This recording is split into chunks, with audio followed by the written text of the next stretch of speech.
Ladies and gentlemen, I present the class of 2011.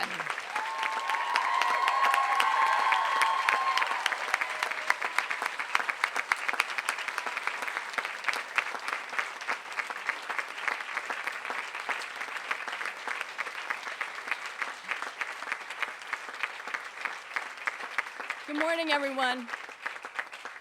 Good morning, and a very special welcome to the class of 2011. On behalf of the Board of Trustees, I'd like to welcome everyone to Holton this morning. Please let us stand together and sing America the Beautiful.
It is an honor to welcome all of you to the 109th commencement exercises at Holton Arms School and to invite you to join me in celebrating the outstanding achievements of the class of 2011. Please be seated. Would Mr. Lynch please come forward to lead us in the invocation, which will be followed by the Upper School English Handbell Choir.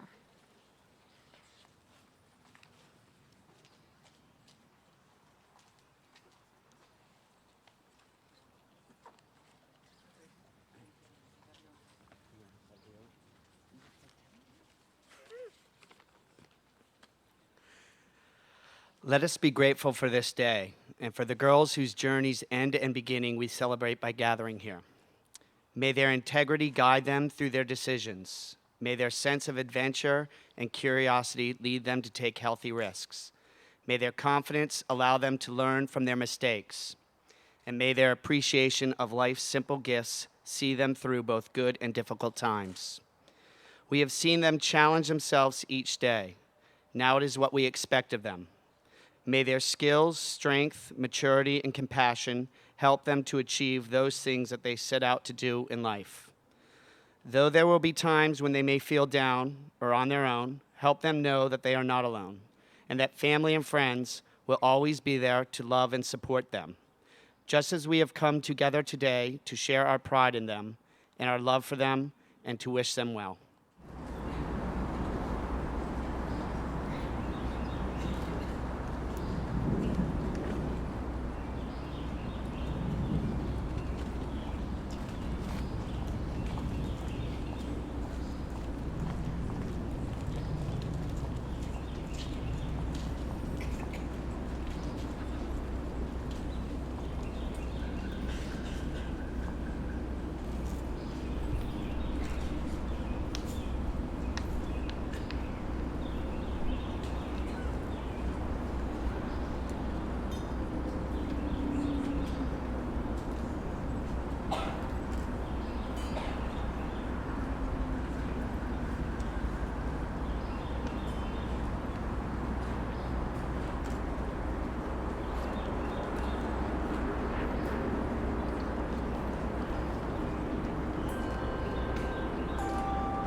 Beautiful.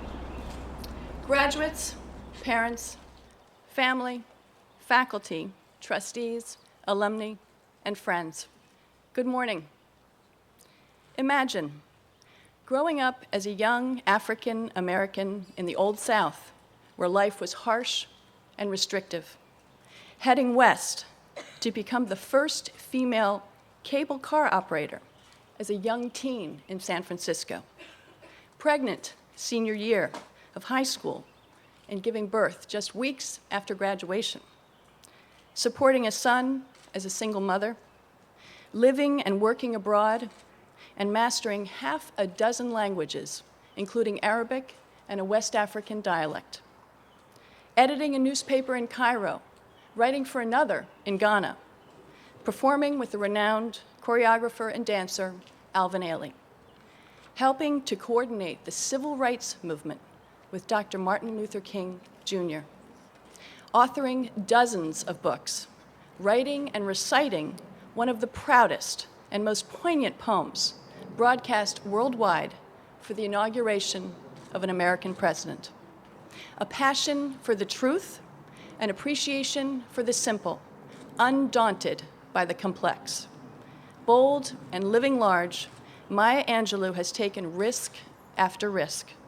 What she's reaped, well, just look at her breathtaking contributions to American life. I'll state the obvious.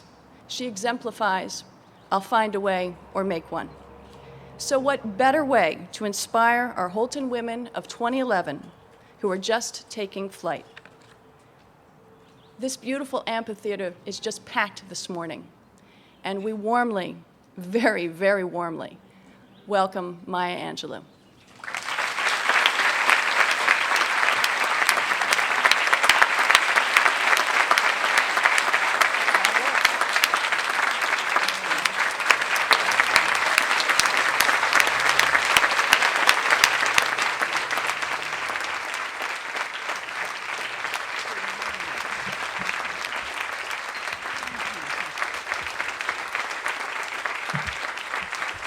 Thank you. Thank you. It's fine. Thank you, thank you.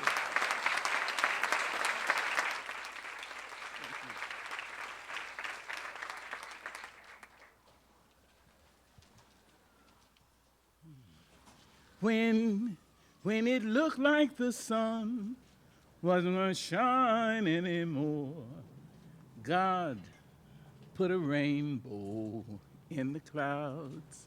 My goodness, imagine that.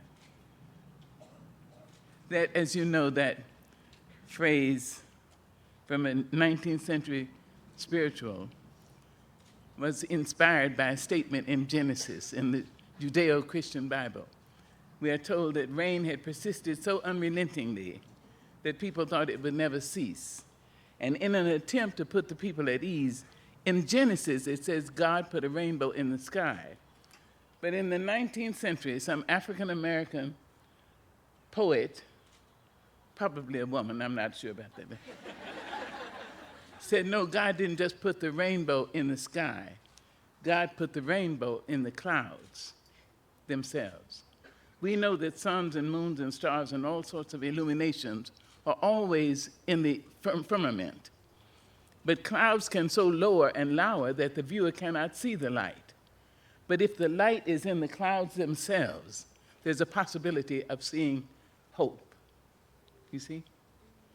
I thought of coming here, and I thought of this high school, this school, really a school of higher education, in the highest sense of the word, as a rainbow in the clouds. And I know that there are many people who are graduating this year who are representing families who have never had a graduate, and not a high school graduate.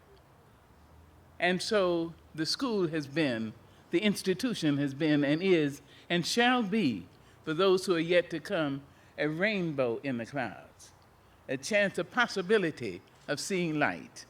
I don't know if I'm going to see you in some of the schools where I teach. I teach at Wake Forest University. I'm the Reynolds professor there. and I teach. I'm Chubb Fellow at Yale and on the board at Harvard, and I mumble around. I expect to see some of you in some of the schools where I appear. I would like you to have enough courage to come up and speak to me. Come up and say, Miss Angelo, Dr. Angelo, or you can say yo if you insist. You can say, I was in Maryland and I heard you give the commencement address. I was a graduate, or I graduated last week and you gave the address 3 years ago. I heard about it. I want you to have enough courage. Men and women, courage is the most important of all the virtues, because without courage, you cannot practice any other virtue consistently. You can be anything erratically: kind, true, generous, fair, merciful, just, any of those things, occasionally. But to be that thing time after time demands that you have courage. And I think that you're not born with courage. I don't believe that. I think you are born with ability to develop courage. If you wanted to pick up a 100-pound weight, unless you're a bodybuilder or something, you wouldn't just go out and try to pick it up. You develop. You would start by picking up 5-pound weights, then 10-pound weights, 20-pound weights, 30, 50, and finally you would pick up the 100-pound weight. I think you develop courage in the same way. Now, I encourage young people, and I take the license to call you young people because I'm now celebrating my 83rd year. So you are young people, understand? I may be the oldest person here. I want to encourage you to start in little ways. First, don't stay in any company where racial pejoratives are being released. The N word, the this word, the that word. Don't be in an all-white company when a word is used to denigrate brown people or black people or beige people. Don't be in an all-black company and have white people denigrated. Don't do it. It is poison. The words are poison, children, my dears. They were created to denigrate, to dehumanize people. So I will not stay in any company where a person says, oh, I can use the word because I am that. Well, I'm not. I mean, I'm not that N word. I'm not that. I'm not any of the pejoratives. I am a Jew. I am a Muslim. I'm a Buddhist. I'm trying to be a Christian, which is no small matter. But I will not stay in any company. Now, I would encourage you to prepare yourselves. I'll tell you this reason, my reasoning. I was at 20th Century Fox as their first black female director-producer. And they gave me a huge office with sofas. And my secretary had an office, and the receptionist had an office. And the men came in, about 4 or 5 of, they call them the suits. The suits came in, S-U-I-T. They came in with gold chains all down in the gray hairs in the chest. Well, that's another man. They came in and they strutted around and they pounced and they preened and suddenly, and they let go a racial pejorative. Now, it had nothing to do with any of us who were in the room. But somebody did denigrate the race of somebody else. So I said, excuse me, I'm sorry, you can't use that word in my office. They said, oh, come on, you know we don't mean. I said, no, but you can't use it. I know it's poison. I know that it goes into the wallpaper and into the carpet, into the upholstery, into my clothes, and finally into me. I know I won't have it. So they said, finally, the boss, the big head suit, said, your office? I mean, they had given me the office. So I said, the office I'm occupying at this moment. So one said, well, look, what do you want from us? We gave you a parking space between Alan Alda and David Frost. What is that? I said, no, you can't. And so finally, they insisted upon using it. So I got up, I walked out of my office, through my secretary's office, through the receptionist's office, down a few steps, and realized I had left my purse. And the keys to my car were in the purse. I couldn't go back, so I hid in the bushes. So I'm telling you now, when you prepare to walk out, try to make sure you have your keys. But there are ways in which you can develop courage. One way is to speak to people. Speak to people you don't know. Just say, good morning. Good morning. You have no idea what you may have done for someone. She may have just hung up the phone from having a nurse say, Miss Jones, the doctor wants you to come back in. He's not satisfied with these x-rays. You don't know. Or the man who you say, good morning, and you keep going. Don't try to pick him up or anything. Just say good morning and go on. You have no idea that the man may have just hung up the phone and someone has told him, Mr. Wilson, I'm sorry to tell you, but we are downsizing and your position has been done away with, and we'd like you to come in and pick up your belongings. Now, when he or she sees you, and he's of another race, another color, another this or that, and he said, who is that? Did she go to my church? Does he work in my building? What you've done for a second is lifted the person. Yeah, and you have become larger. These are ways in which you can develop courage. Try your best to be your best all the time. I would encourage you to read aloud. Find some way to volunteer.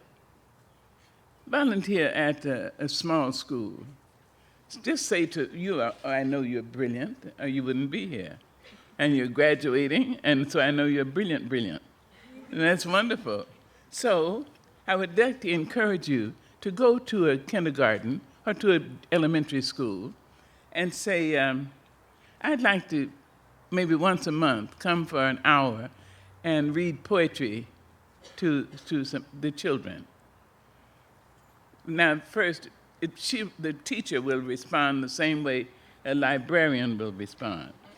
We have ill-used librarians. They study their discipline with as much desire and as much energy as open-heart surgeons and computer analysts. But as soon as they're posted, we begin to ignore them. Now, so when you speak to the teacher at the elementary school or to a librarian, don't expect any immediate response. She'll be or he'll be so surprised at your offer. But after the shock is over, the librarian or the teacher will say, thank you, yes, please. And I would encourage you to read poetry. Now, I'm sorry to say some teachers make poetry a punishment. You didn't do your homework, so you're going to have to read this poem. It's pitiful. It should be just the other way around. You didn't do your homework, so you can't read this poem. Or you did your homework, I'm going to give you 2 poems to read. I would like you to know the power of poetry. I can tell you many stories. I'll tell you a couple. I have had one child. I delivered one child. I have lots of children, black ones and white ones and Asian ones and Spanish-speaking ones, and many, many children who call me auntie or ma. And I speak a few languages, so we can speak in a few languages. But I gave birth to one, and he had a serious automobile accident. He was in an automobile accident, and at one time was paralyzed from the neck down. He thank God, and him, he walks with help, with sticks and canes and that.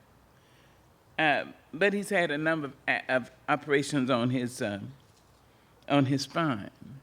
So he's had them down in Miami, Florida, at the Miami Project, which is a hospital attached to the University of Miami, which deals with spinal cord injuries. So my son had, I guess, about the 6th or 7th operation, and I was there for it. His wife and his son were there. And I came back to North Carolina, where I mostly live. And about a week later, he called me. He said, Mom, do you remember that poem, Invictus? And I said, of course. But I remember teaching it to him when he was about 10 years old and seeing this little black boy walk around the house saying, out of the night that covers me, black as a pit from pole to... I said, yes, I remember it. He asked me, would you please recite it? So I recited, out of the night that covers me, black as a pit from pole to pole, I thank whatever gods may be for my unconquerable soul. I did the whole poem through, and when I finished, my son said, thanks, Mom, you forgot a verse. So I went back, and I asked him, and he reminded me. Then he asked, would I do the entire poem with him? So we did the entire poem. I know some of you know it, and if you don't, I would encourage you to learn it. You will have need of it many times in your life. The last stanza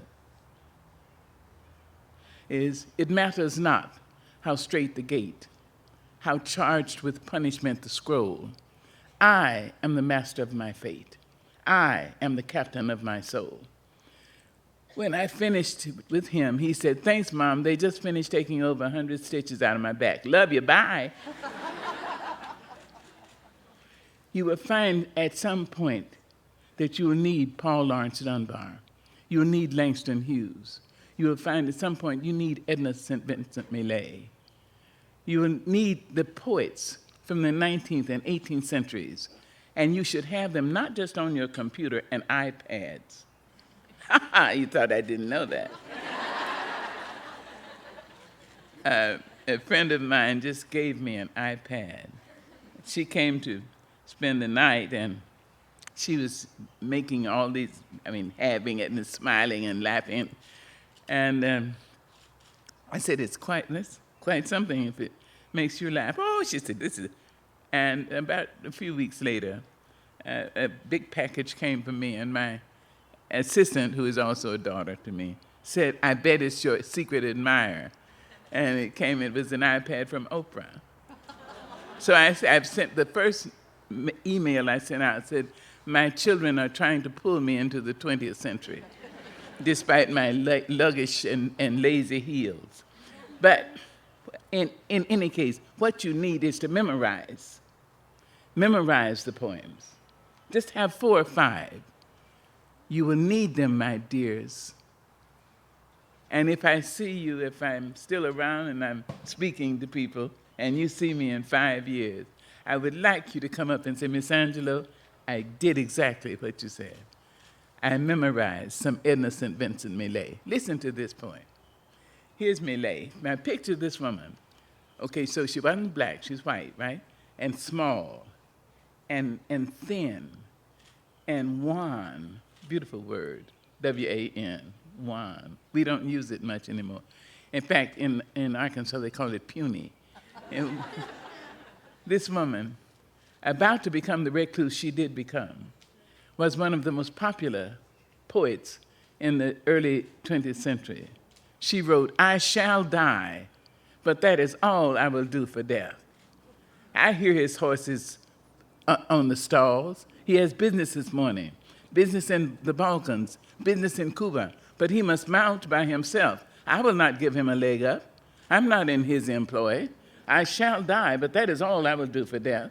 With his horse's hooves on my chest, I will not tell him where the black boy lies hidden in the swamp. Brothers and sisters, the keys and the plans to the city are safe with me. Through me you will never be overthrown, for I shall die, but that is all I will do for death. Huh? You clap the woman, clap the woman, clap the woman. Yes, yes, yes.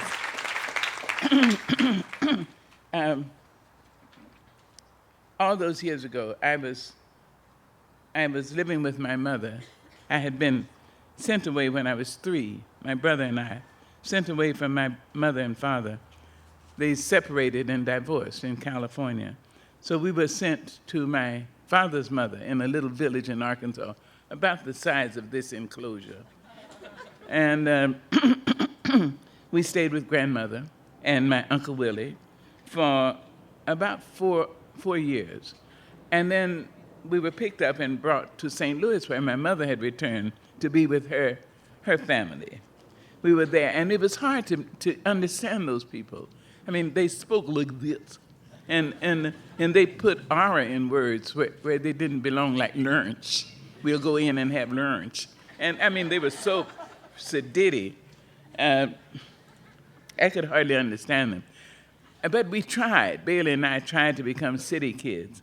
Alas, after about 3 months, my mother's boyfriend raped me.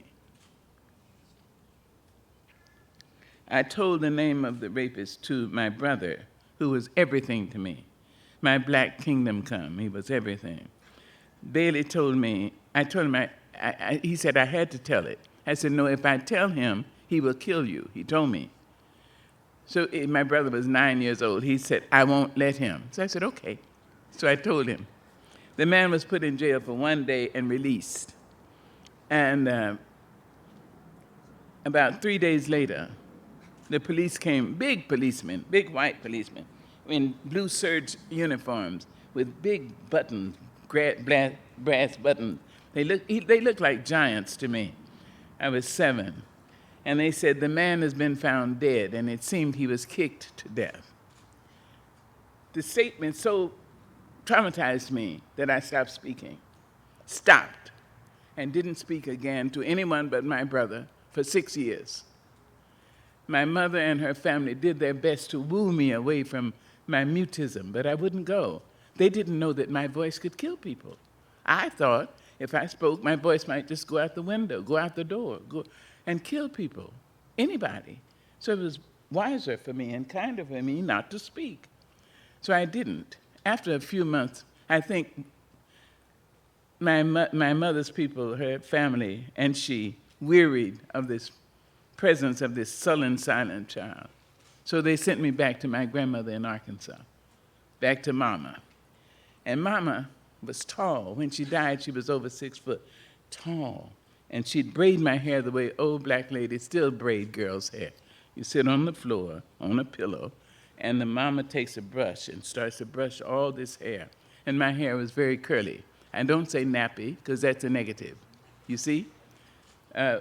Asian hair and some white hair, if you put it under in a microscope, you will see that it's bone straight. Some hair is curly like that, and mine was very curly like that. That's it. So, and I had lots of it. So my grandmother would sit there. She'd bend her hand like this and put it behind my neck so she wouldn't break my neck by accident.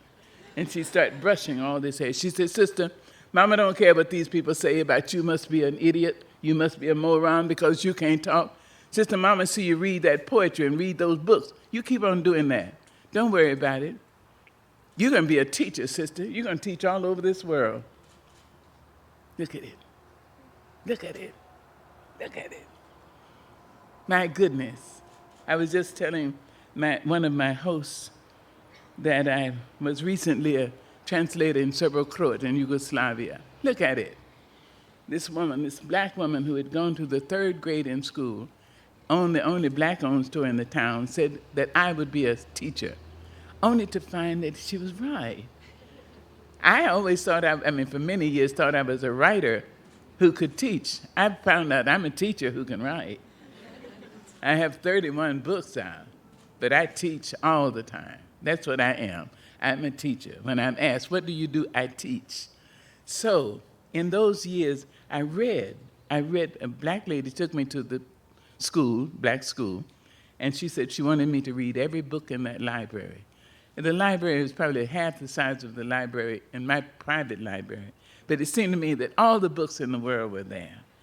So I read every book. I found I loved poetry. And so I would write. I had a little tablet, and I'd write that I loved poetry. And Mrs. Flowers was the name of the lady. And she would ask me to speak some. I said, but I love it. So she would read it to me.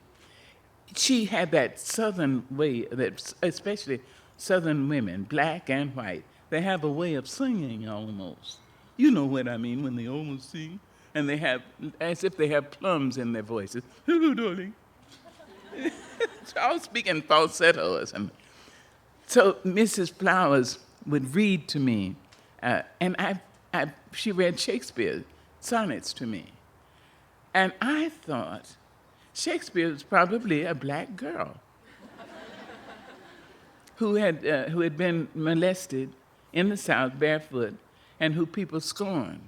How else could he know when, in disgrace with fortune and men's eyes, I all alone bemoan my outcast state and trouble a deaf heaven with my bootless cries and look upon myself and curse my fate, wishing me like to one more rich in hope, featured like him with friends possessed. I'm desiring this man's art and that man's scope, and with what I most enjoy, contented least.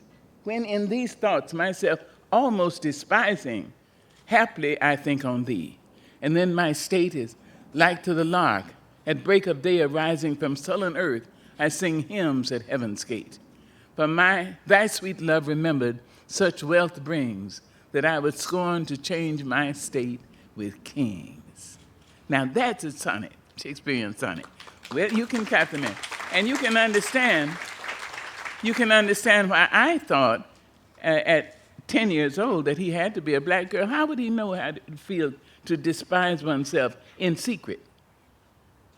Because one had been molested. So what I'm saying to you, graduates, and next year's graduates, who I know many of you are here, I hope you are, so you can see how wonderful this pomp and circumstance is. I want you to see that, go through the poetry, memorize some so you can have it when you know you've done the best audition anybody could do and you're rejected. When you know you've given the best interview you could possibly give and you don't get the job. You need to be able to pull something up in your mind without getting back to your computer or laptop. Pull it up. And my grandmother said, sister, you know what that poetry does for you? It puts starch in your backbone. You see, it's an idiosyncratic saying, but it means it's exactly that. It makes you stand up straighter. So my encouragement to you, young men and women, is to, for yourself, be for yourself a rainbow in the clouds. When you see that you can do that for yourself, you will see that you can be a rainbow in somebody else's cloud. And strangely enough, many will think that they are graduating from this unique, particular school so that they can go on and graduate from another university or college, and maybe another and another, and maybe find that guy who's 2 inches taller and that girl a couple of inches shorter, get that piece of paper and find a job that pays you a little more than you're worth, and buy the 3-bedroom house and 2-car garage and have 2.5 children. Some people think that's what this is all about. It isn't. All of this preparation is so that you'll be a rainbow in somebody's cloud, so that you will light up the path for somebody who may not look like you, may not call God the same name you call God, if she or he calls God at all.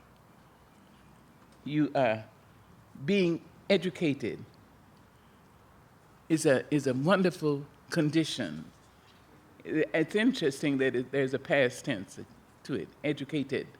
I don't think it's really should be used as a past tense. It is a continuum.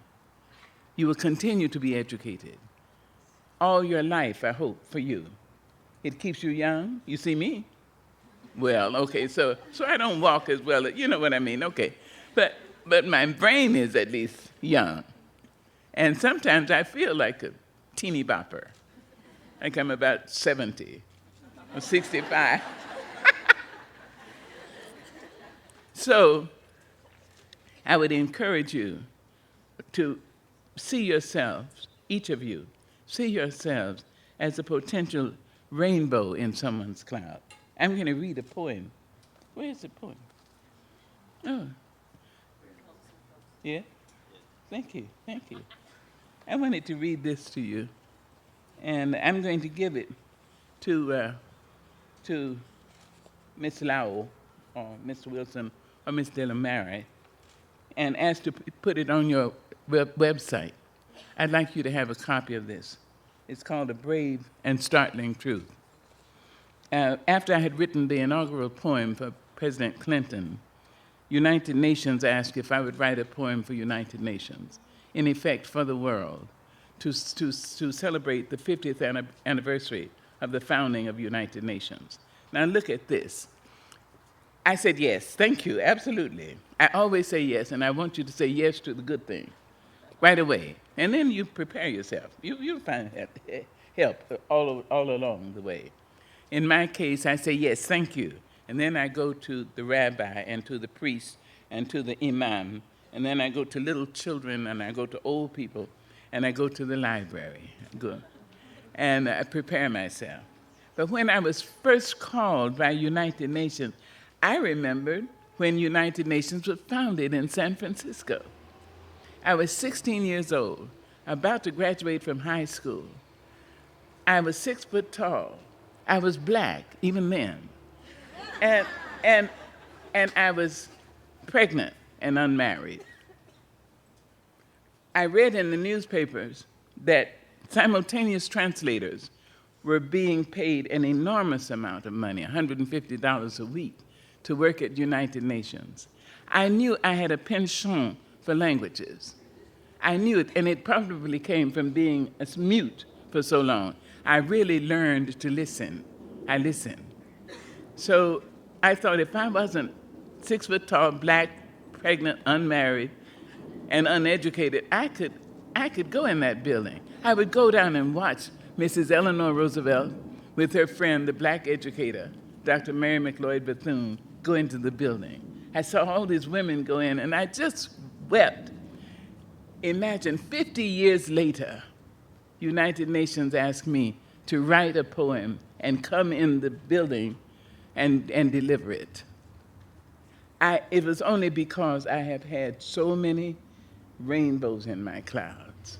I could think back and think on some of them whose names I know, and some whose names I will never know, some who were kind to me, white ones, black ones, Asian ones, Spanish-speaking ones, who said good morning to me and said, I believe you can do it. Try, do it. You see? So here's the poem. And I'm not going to ask you to memorize it, but memorize a few lines of it, please. I wear these glasses because one eye of mine is errant. It goes off this way. So I've seen photographs of myself with the one eye going up and the other one going straight. And I think if I'm not careful, this one will go all the way around and join. But I can't read in this. So we, this people, on a small and lonely planet, traveling through casual space, past aloof stars, across the way of indifferent suns, to a destination where all signs tell us it is possible and imperative that we learn a brave and startling truth. And when we come to it, to the day of peacemaking, when we release our fingers from fists of hostility, when we come to it, when we let the curtain fall on the minstrel show of hate and faces sooted with scorn are scrubbed clean, when battlefields and coliseum no longer rake our unique and particular sons and daughters up from the bruised and bloody grass to lay them in identical plots in foreign soil, when we come to it, when we let the rifles fall from our shoulders and our children can dress their dolls in flags of truce, when the landmines of death have been removed and our aged can walk into their evenings of peace, when childhood dreams are not kicked awake by nightmares of sexual abuse, then we will confess that not the pyramids with their stones set in mysterious perfection, nor the gardens of Babylon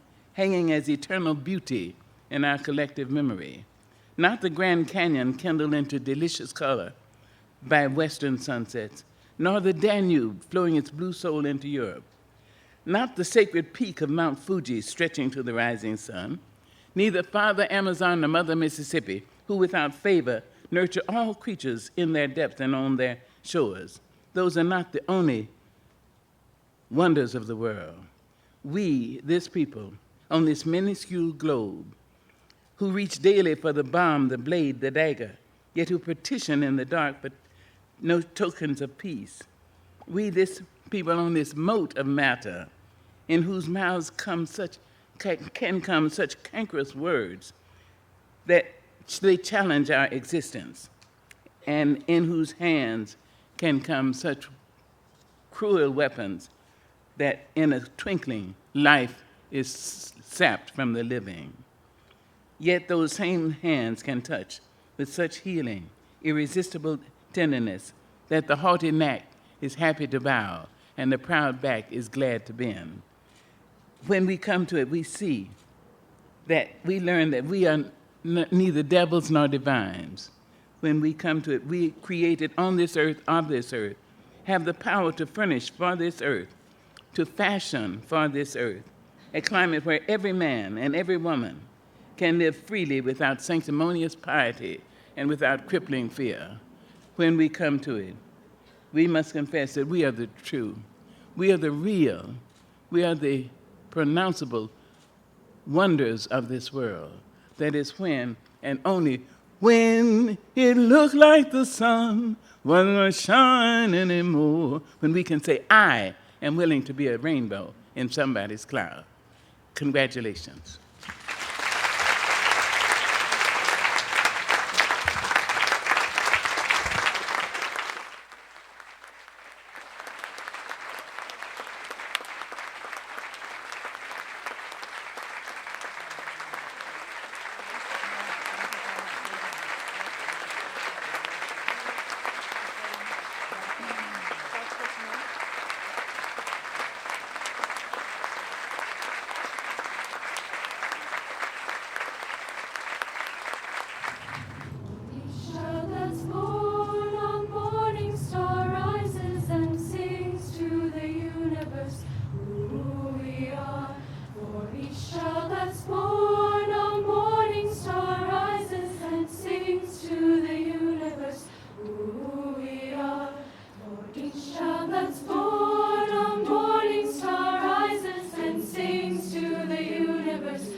I would now like to introduce the president of this year's senior class, Neha Dayal, to present the senior class gift.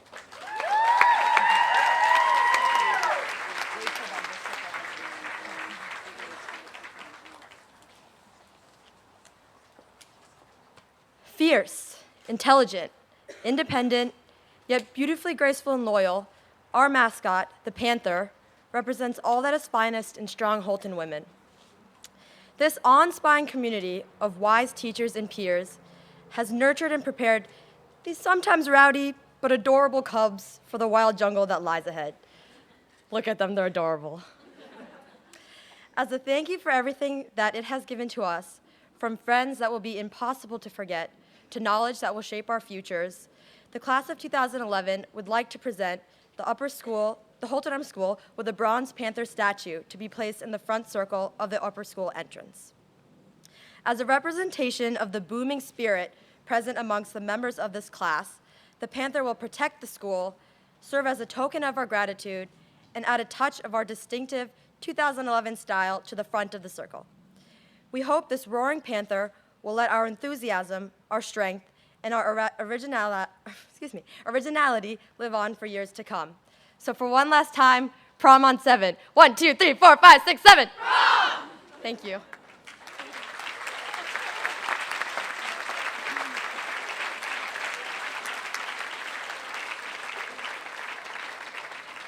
Thank you, Neha, and class of 2011. That will be wonderful. That was a surprise. I didn't know that's what you were going to do, and that's fabulous. So, to you, dear class of 2011, this is your day. You have earned a glorious celebration, a hot one, but a glorious celebration. Now, you may not realize this, but Osama bin Laden bookended your Holton careers. You began third grade just days before the 9/11 terrorist attacks, and U.S. Navy SEALs killed bin Laden 3 days after your last day of classes as seniors. Understandably, you, and fortunately, you have not dwelt on terrorism, immersing yourselves instead in your Holton experiences. Not surprisingly, your relationships are especially important to you. Fittingly, you chose one tribe as your theme at the beginning of the year. You value how comfortable you are with each other, how you respect and appreciate one another. Conscious of your shared experiences and your tight bonds, your class is indeed one tribe. Likewise, you value your relationships with your teachers. You are grateful to them for all they've taught you, for challenging you, for being there to help and support you, for caring about you. You have contributed to the life of the school in so many ways. In the classroom, where your intelligence, hard work, humor, and warmth have delighted your teachers. On the athletic fields, on the courts, and in and on the water. You racked up more undefeated tennis seasons, including another ISL championship, set track records, beat visitation in field hockey for the first time in years, and reclaimed the state title in ice hockey. You are a particularly creative and artistic group. You have produced artwork that is truly stunning and profoundly moving. You have created strikingly impressive lines for Punch. You have entertained us on stage, and how you have sung and played for us. You have won prizes in competitions, earned places in all-state ensembles, and performed for regional and national conferences. The music department will sorely miss your musicality and your leadership. We've also enjoyed the other manifestations of your creativity. The jungle tank tops for the opening of school, and the nautical theme with sailor hats for Senior Spirit Day, both definitely more original than the usual t-shirt. You even had class pinnies for Flash Dance, a first. And I loved your minimalist salad theme for the Spirit Parade. All green vegetables with the occasional splash of orange or red. Your videos have been highly entertaining, especially the day in the life of a Holton senior starring an endearing panther. You developed a consistent theme throughout with unusual attention to detail. I can't decide which is my favorite part, the little kids at the mall hugging the panther, or the panther nuzzling the Landon bear? And why didn't the panther come to prom? She'd bought a great dress. Your class is unusually diverse and has led you to respect and understand people different from yourselves. You have honed your perspectives and sensibilities first developed at home in the classroom and among your schoolmates through experiences outside of school. In service work, including the inaugural Holton Landon Habitat for Humanity project last month, on global ed trips where your minds opened in countless ways, or on the chorus trip where you delved into the horrors of the Holocaust and found fellowship across language and cultural barriers through music. Even in activities here at school, such as this year's Penny Wars, you've reached beyond these walls. This very spirited competition raised an unprecedented $3,027 for relief work in Pakistan and Japan. During your 4 years of upper school, a series of truly memorable speakers have also broadened your perspectives. Beginning with French Minister of Finance Christine Lagarde, class of 1974, in the fall of your freshman year, you've also heard human rights activist Elie Wiesel, anti-apartheid leader Archbishop Desmond Tutu, House Speaker Nancy Pelosi, Secretary of Homeland Security Janet Napolitano, and today, the extraordinarily inspiring poet and teacher, Maya Angelou. Each of these inspirational figures has urged you to extend a hand to others and to have courage to do what's right, messages your generosity of spirit naturally inclines you to take. You have more than survived your Holton experience, and we are ready to wish you bon voyage as you sail away. As a group, you are blessed with kindness and wit, qualities that will sustain the bonds among you and serve you well as individuals. Collectively, you've constructed a foundation on which you will build fulfilling, influential lives. Many of you, I know, will receive phone calls like the one Secretary Napolitano described. You remember when she told us about answering the phone and the person on the other end saying, "Hello, Janet, this is Barack." Because you're Holton women, you'll not only be ready to accept the offer, but more importantly, to make a difference in the world, to be rainbows in the clouds. Thank you and congratulations.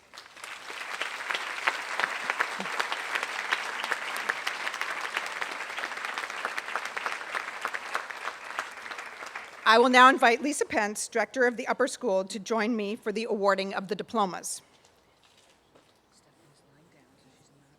Okay. Family members, you are welcome to come up to the corner of the tent on my left to take photographs of each student. I will turn to my left with the graduate after she's been given her diploma. Diplomas will be awarded in alphabetical order. In some cases, diplomas will be awarded by current or past members of the Holton Arms Board of Trustees or faculty. It is a tradition at Holton Arms that as we present her diploma, we take the time to say something about the accomplishments of each girl.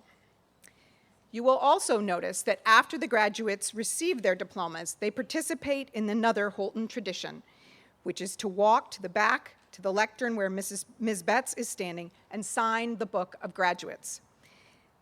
That book has been signed by every woman who has ever graduated from Holton Arms, over 5,000 of them.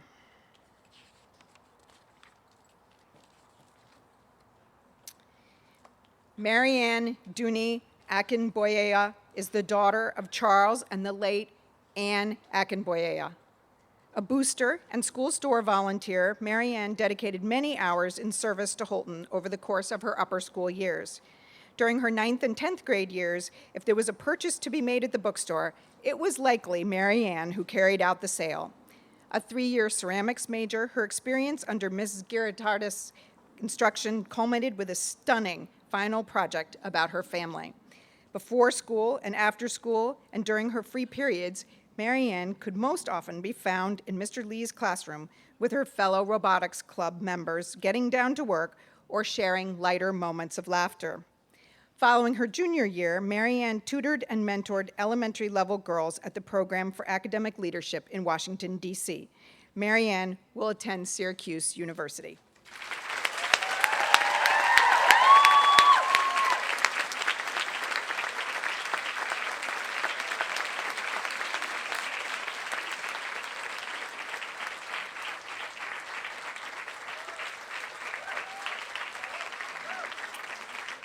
Mamie Poma Asamoah Mensah is the daughter of Justicia Opoku Eduse and Nanya Asamoah Mensah, and the sister of Gigi, class of 2016, and Mimi, class of 2019.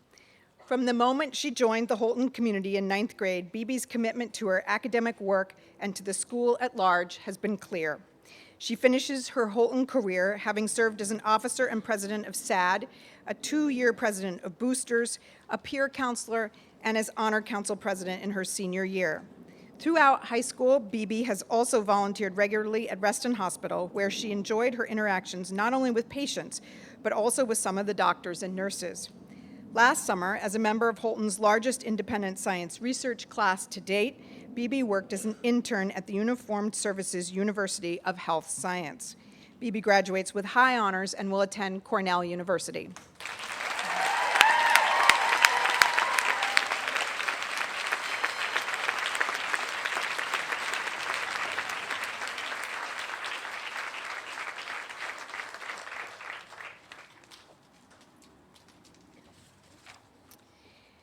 Danielle Monique Bernard is the daughter of Robert and Julie Bernard.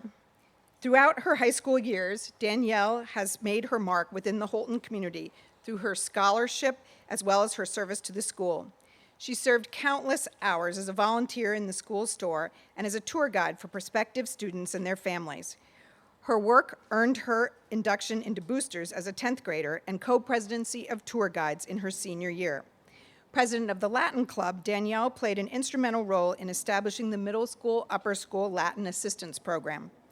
In her senior year, Danielle discovered her love for art, especially printmaking, when she took drawing and painting major. A person of deep faith, Danielle devotes much of her time outside of school to the youth choir and youth group at her church.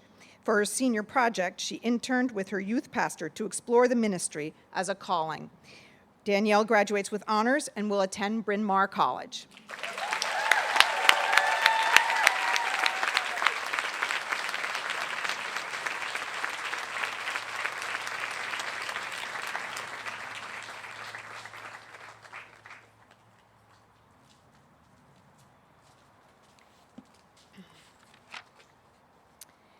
Natalie Celia Berkman is the daughter of Carolyn Mooney and Eric Berkman. A sprinter on the track team for 4 years, Natalie was a member of the 4x100 relay team that broke the school record this spring and served as team captain as a senior. Her leadership skills also informed her work as a peer counselor, a section editor for Scribe, and co-president of the Spanish Club. More than anything, Natalie will miss her teachers who've made such a lasting impression on her, the nonstop laughter she shared with her classmates, and the downtime she spent in the JL and Senior Lounge. She ends her Holton career proud to have been very involved in our family-like community. Natalie graduates with honors and will attend Colorado College.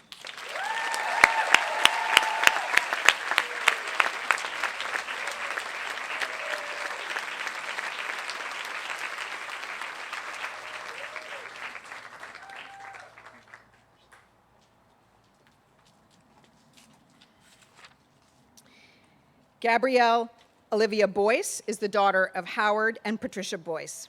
Gabby has played soccer seriously for 11 years, and her experience and ability have proven beyond valuable to the varsity soccer program since she joined the team as a 9th grader.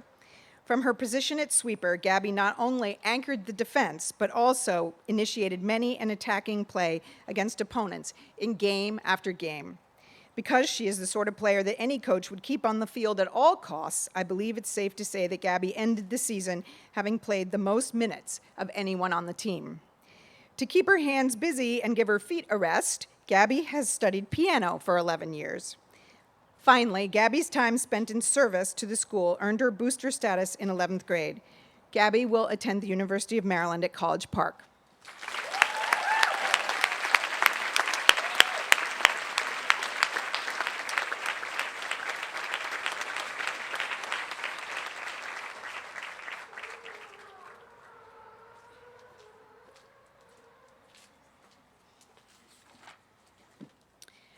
Brianna Rochelle Bozeman is the daughter of Todd and Talithia Bozeman. A dancer since the age of 4, Brianna began dancing competitively at 10. Her training has included ballet, jazz, musical theater, modern lyrical, tap, and contemporary styles. While she is placed in the top 10 for her solos numerous times, Brianna is particularly proud of being named Teen Miss Richmond Dance Educators of America in 2007. She has danced on a Royal Caribbean cruise ship, as well as in the Nutcracker with the Joffrey Ballet. At school, Brianna has devoted her energies to her academics as well as to BSU, of which she has been a member for 4 years. For her senior project, Brianna worked to carry on family tradition by spending time with and learning to cook from her grandmother. Brianna graduates with honors and will attend the University of Virginia.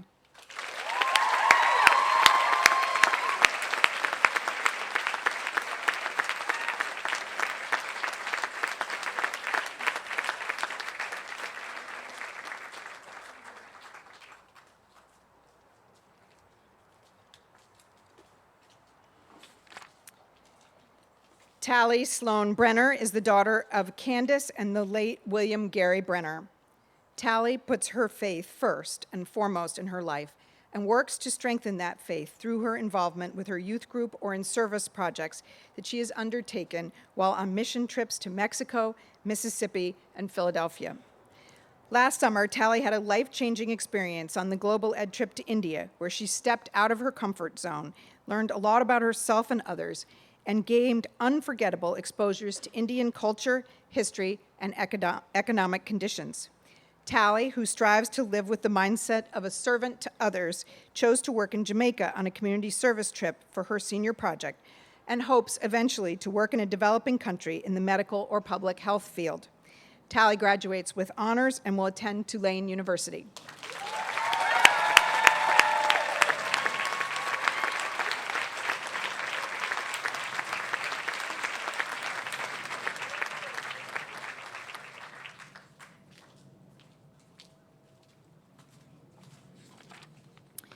Ashley Janine Brown is the daughter of Merritt and Dory Brown. Ashley's 4-year membership in BSU culminated last December in a trip to the Student Diversity Leadership Conference in San Diego, where she represented Holton and engaged in discussions with students from around the country on issues of gender, class, race, and orientation. In her work for ceramics major, Ashley drew upon the experience as inspiration for her final Defining Moment project that was displayed at last month's Upper School Art Show. A member of HAA, Ashley competed for 4 years on the track and field team and 3 seasons of volleyball, for which she earned Most Improved Player as a junior. For her senior project, Ashley worked with 3 classmates at St. Paul's Primary School in Negril, Jamaica, teaching young students computer skills. Ashley, who graduates at 16 as the youngest member of the class, will attend the University of Maryland as a scholar in the Global Public Health Program.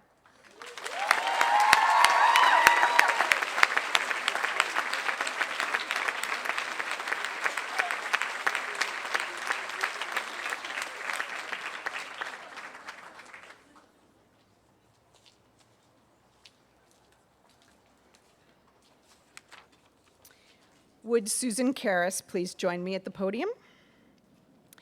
Abigail Deborah Karras is the daughter of George and Susan Karras. A 10-year girl, Abby has distinguished herself as a member of HAA since junior year. Wait a minute, sorry, I skipped a line there. Start again. Abby has distinguished herself as a scholar and an athlete throughout her high school years. A member of HAA since junior year, Abby played varsity field hockey for 4 years, and since 9th grade also proved her mettle as a hurdler on the track team. Abby's competitive edge, maturity, skill, strength, and team spirit proved unmistakable assets on her teams. Off the playing field, Abby has been a 4-year designer for Punch, serving as vice president as a senior, and a 4-year member of the Upper School Chorus, with which she traveled to Europe last summer. Abby's editing and videography skills were instrumental in bringing to fruition the class of 2011 videos. Abby graduates with highest honors and will attend the Fu School of Engineering at Columbia University.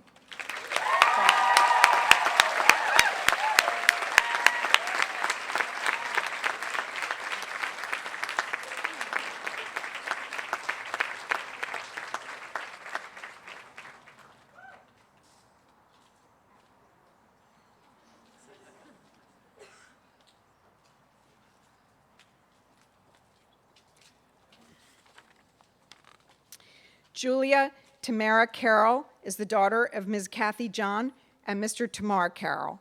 She is a 10-year girl. A cellist, Julia has played with the Upper School String Orchestra for 4 years and the Chamber Orchestra for 2, serving as principal of both in her senior year.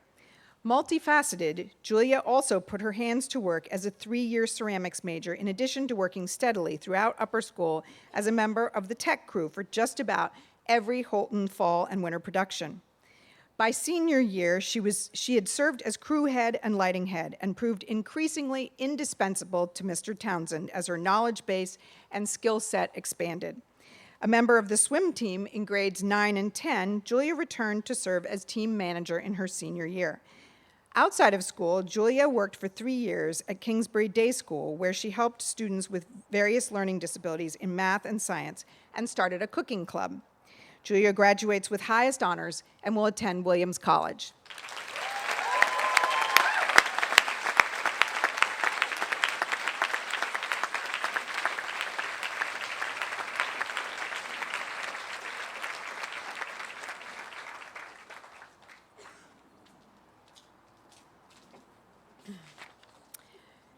Marietta Sophia Katsambas is the daughter of Thanos and Tessie Katsambas.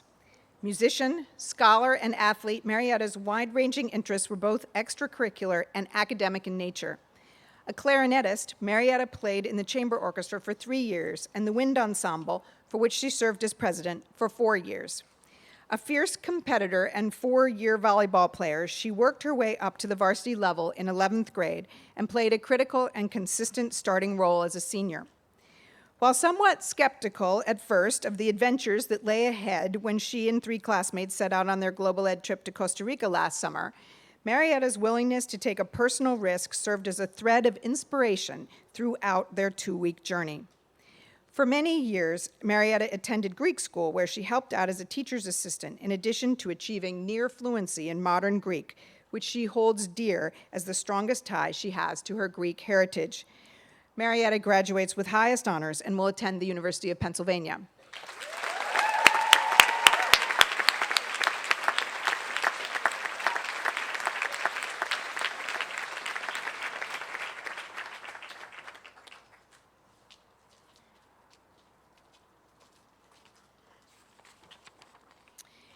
Annalise Catherine Corriveau is the daughter of Stefan and Christiane Corriveau and the sister of Alessandra, class of 2008. From the point she decided to enroll in AP Core, Annalise began to realize her potential as a student and discover her passion for history, a girl after my own heart. A 4-year member of the varsity soccer team and co-captain in her senior year, Annalise has played competitive soccer year-round with the Bethesda Soccer Club.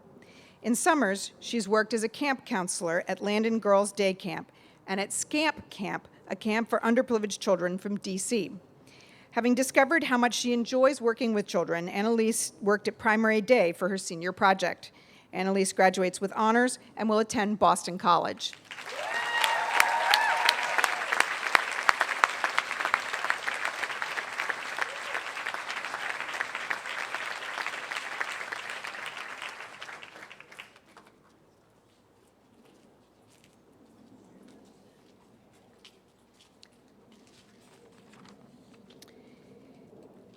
Neha Mathur Dayal is the daughter of Jaish and Seema Dayal and the sister of Noel, class of 2015. For the past 3 years, Neha has served as class president, a role which called upon her not only to serve on RA, but also with her fellow council members to lead her class through many events and activities over the years in positive, creative, and spirited ways. Neha's sense of humor, spirit of inclusivity, and easygoing friendliness made her a good match for the job. A musician, Neha played guitar with the jazz band and wind ensemble since 7th grade. Two-time co-captain of the tennis team, Neha proved a strong doubles player who, with teammate Alyssa Mirsky, took the ISL championship in 12th grade. Neha graduates with honors and will attend the University of Maryland at College Park.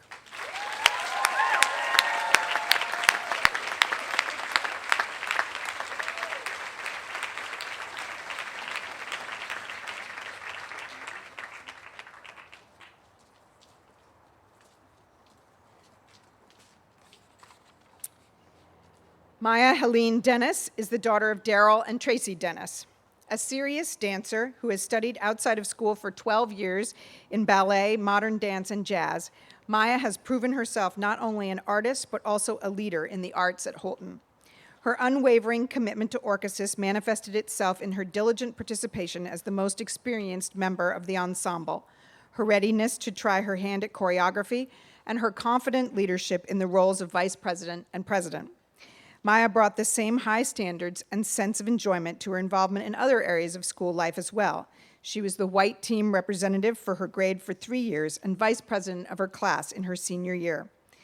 As a 2-year co-president of BSU, Maya's success lay in her ability to create an inviting atmosphere and to plan activities and discussions that were relevant, interesting, and inclusive. Maya graduates with honors and will attend the University of Virginia.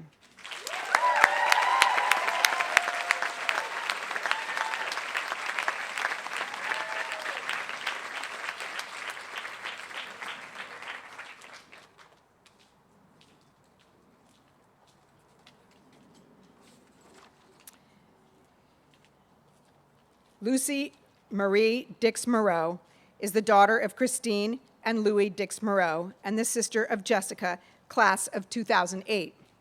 She is a 10-year girl. Lucy's dedication to her academic work has been exceptional since her first days in upper school, and her efforts, ladies and gentlemen, have paid off. Before you stands the ranking scholar for the class of 2011.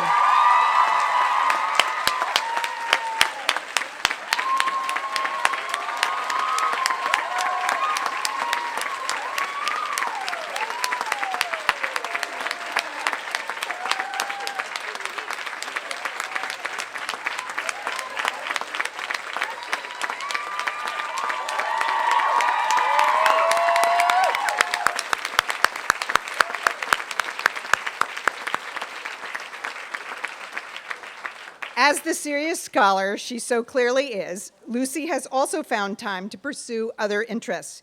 She has sung with the upper school chorus for 4 years and the swing choir for 3. She played tennis in grades 9 through 11, serving as captain of the JV team for 2 seasons. She served as a peer counselor for the past 2 years.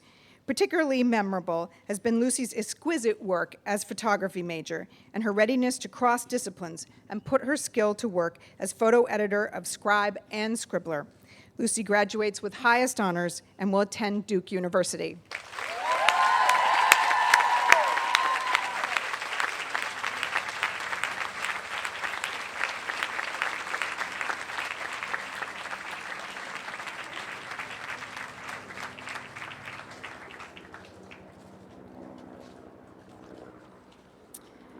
Sophia Antonietta DiPaolo is the daughter of Doctors Francis and Sandra DiPaolo.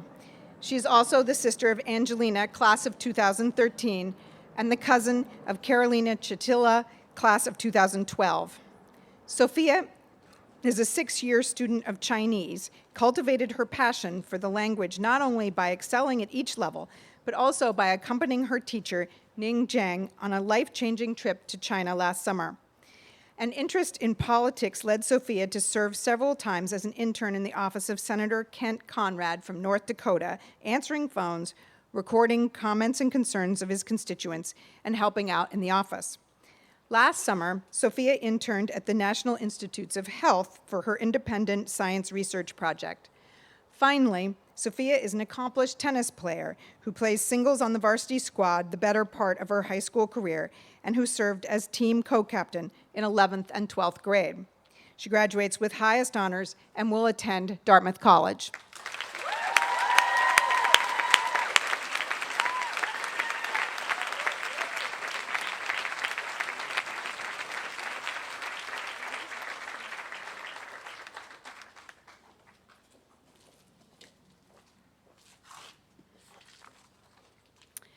Megan Elizabeth Dunleavy is the daughter of Catherine and Wayne Reynolds. She's a 10-year girl. A true scholar who has enjoyed her academic journey. Oh, I'm sorry. I'm sorry. May I please invite Catherine Reynolds to join me at the podium? Thank you, Catherine. She knew her cue. Well done. So I'll start over again. Megan Elizabeth Dunleavy is the daughter of Catherine and Wayne Reynolds. She is a 10-year girl. A true scholar who has enjoyed her academic journey every step of the way through upper school, Megan is known for her intellectual sense of purpose, as well as her work ethic and far-reaching knowledge base.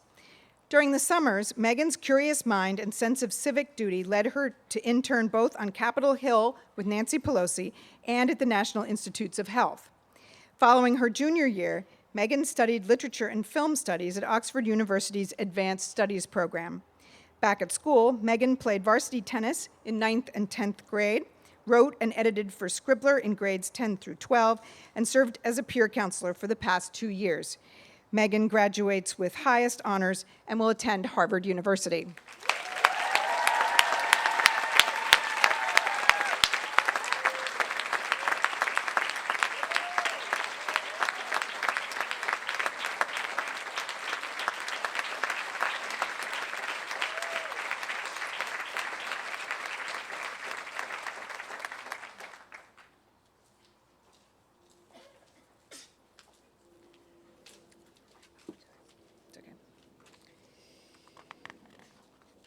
Sarah Mae Ettinger is the daughter of Mitchell and Carrie Ettinger and the sister of Jessica, class of 2007.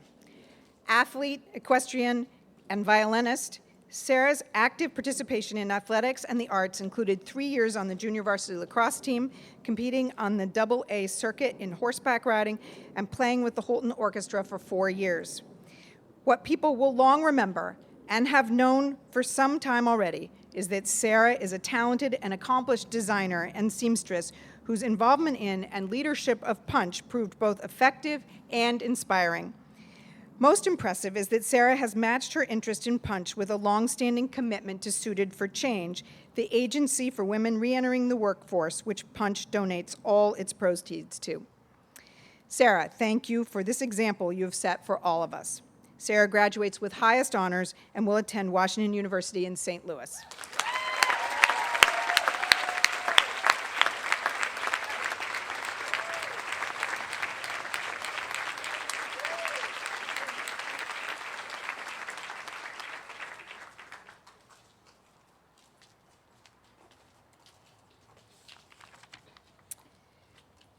Lilith Hannah Klein Evans is the daughter of Dawn and Jonathan Klein Evans. She's a 10-year girl. During her summers, in addition to attending residential writers' workshops, Lily has taken part in various community service projects. She has tutored 3rd and 4th graders in reading, cleared trails and planted flowers for a conservancy, and volunteered at the Habitat for Humanity Restore in Gaithersburg. During each of the past 4 springs, Lily has played steady and smart as a crucial member of the JV and varsity softball teams. Co-captain of the junior varsity in 10th grade, Lily was elected to be varsity co-captain for her senior year. Last summer, Lily traveled to Senegal with several classmates, Ms. Van Els and Osman Salah. Lily graduates with highest honors and will attend Northwestern University.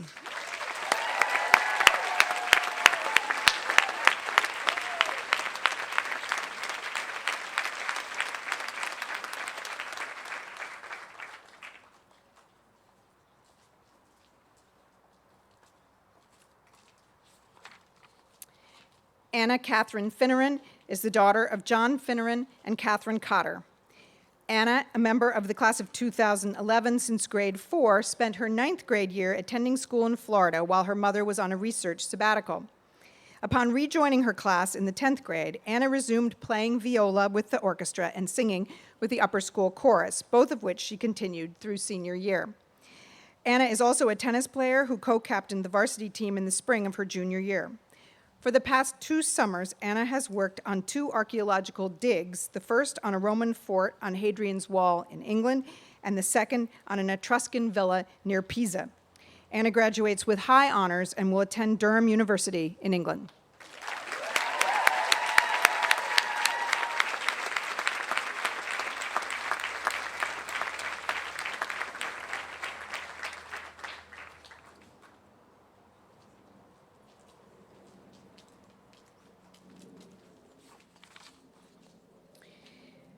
Haley Sarah Kenny Gibbert is the daughter of Joseph and Kathleen Gibbert. Since her 9th grade year, Haley has been a key player on Holton's varsity basketball team. A 4-year starter, Haley's skill, competitive edge, strength, and team play helped carry the team to the ISL championship in her freshman year. Co-captain in her junior and senior years, her contributions and leadership earned her the Coaches Award as well as the MVP. Even in the face of a serious injury, Haley's sportsmanship and enthusiasm continued to influence her teammates and coaches. Off the court, Haley is co-president of Peer Counselors, a member of BSU, and a staff member of both Scribe and Scribbler. Her Scribbler advice column, Nice Advice Free of Price, that she co-authored with classmate Mishta Tak, was both inspired and hilarious. Haley graduates with honors and will attend the University of Maryland at College Park.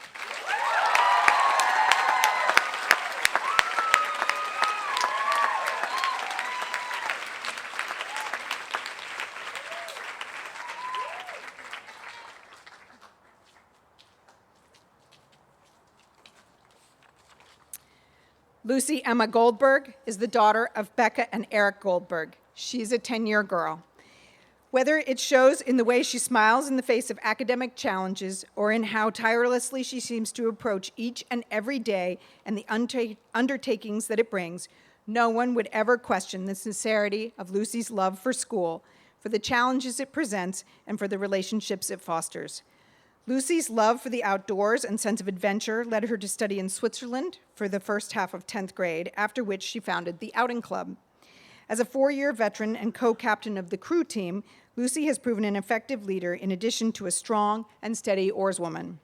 In her senior year, Lucy, executive board president, helped Mr. Lynch institute a new plan for meeting times and homepages for all upper school clubs.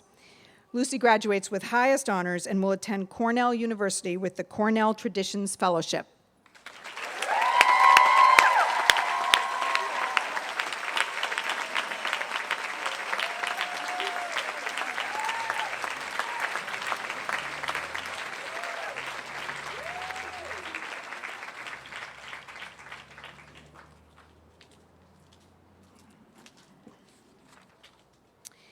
Gabriella Marie Gunawan is the daughter of Ivani and Harjono Gunawan. Gabby is a young woman of many talents. She's a drawing and painting major who also studied life drawing for the past 3 years. A clarinetist who has played with both the wind ensemble and chamber orchestra for 4 years, Gabby served as co-president of both as a senior.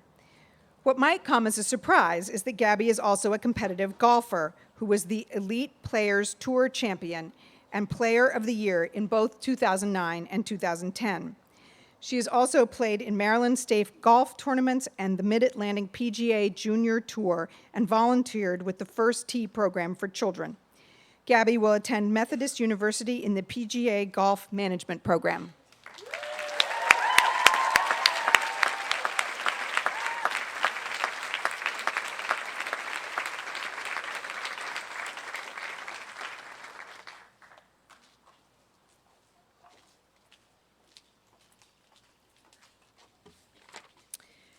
Emily Marie Heald is the daughter of Rick and Joan Heald.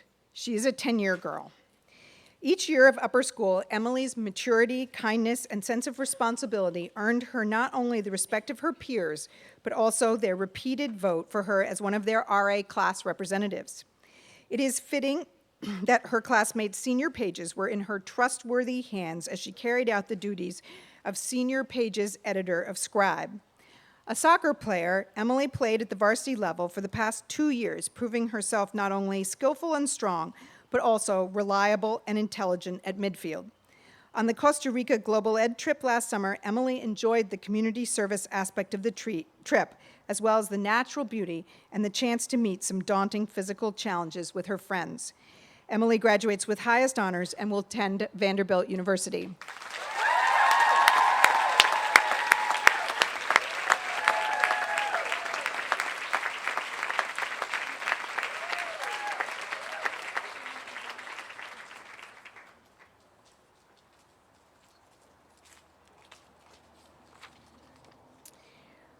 Margaret Julia Hefferon is the daughter of Thomas and Elizabeth Hefferon.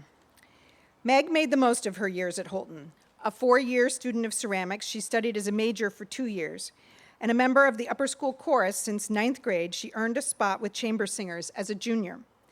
A member of HAA, Meg has been actively involved in Holton athletics, swimming for 2 seasons, playing both volleyball and softball since 9th grade, and serving as co-captain of varsity softball this spring. In addition, Meg, who is both a peer counselor and a Gold Award Girl Scout, has devoted her energies to community service projects to include 2 Habitat for Humanity trips, teaching kindergartners to read in New Mexico, and creating a book of therapeutic writing games for Lift Me Up. Meg graduates with high honors and will attend Colby College.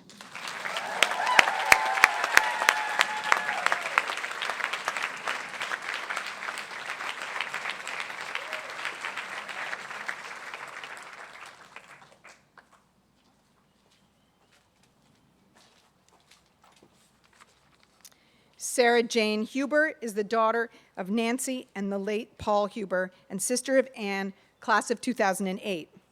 6-year member and president in her senior year of the Robotics Club, Sarah earlier this year won the National Council of Women in Technologies Award for Aspirations in Computing, which recognizes young women who have made significant contributions to or have demonstrated great ability to change the IT computer technology field. Last summer, she interned in a neuroscience lab at Georgetown's Medical Center, where she got a glimpse of the research world through her work with programming and running tests. Sarah has also been a member of Scroll, our literary magazine, for 4 years, serving as assistant editor-in-chief as a junior. A member of HAA, Sarah is a 3-sport athlete who has played soccer, basketball, and lacrosse since 9th grade. Sarah graduates with highest honors and will attend the University of Virginia's School of Engineering and Applied Science.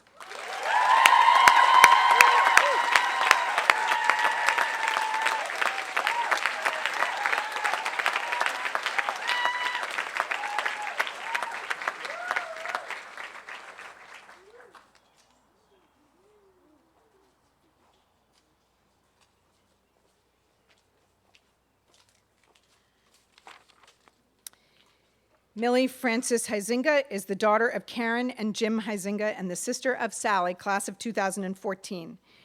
A 4-year member and co-captain of the swim team, Millie contributed not only her share of points in meet after meet with her outstanding performances in long-distance freestyle, she also set the standard for dedication and hard work, which earned her the Coaches Award not once but twice. The land and water polo team couldn't have been more happy when she joined their ranks as a 10th grader. In the spring, Millie put her strength and teamwork to good use as an oarswoman on the crew team, which she also co-captained in her senior year.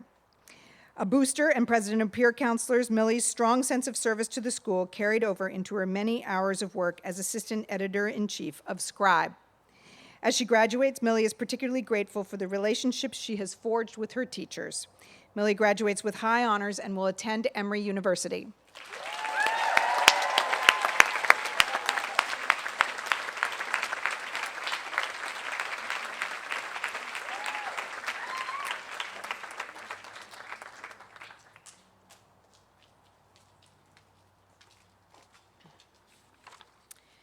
Jessica Ann Janoff is the daughter of Paul and Caroline Janoff. She is a 10-year girl. After 2 years serving on the staff of Scribe as sports photographer and editor, Jessica was appointed editor-in-chief, a role which she carried out with organization, good judgment, and an amazing sense of calm. I can assure you that this is no small feat, and thanks to Jessica and her staff, the 2011 Scribe is as beautiful as ever. In the midst of it all, Jessica also found time for basketball, which she played at the varsity level for 3 years, winning the Hart Award at the conclusion of her final season. Last summer, Jessica traveled on Holton's first global ed trip to India. Her travels continued last month when she ventured to her mother's native England to photograph urban and rural environments for her senior project. Jessica graduates with high honors and will attend the University of Maryland.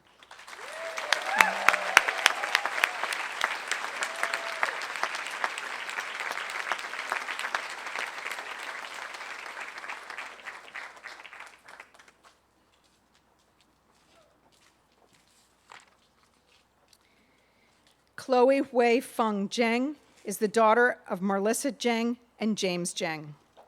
Chloe is a three-sport athlete who played soccer, ice hockey, and lacrosse throughout her high school years. In addition, she also played for her club lacrosse team.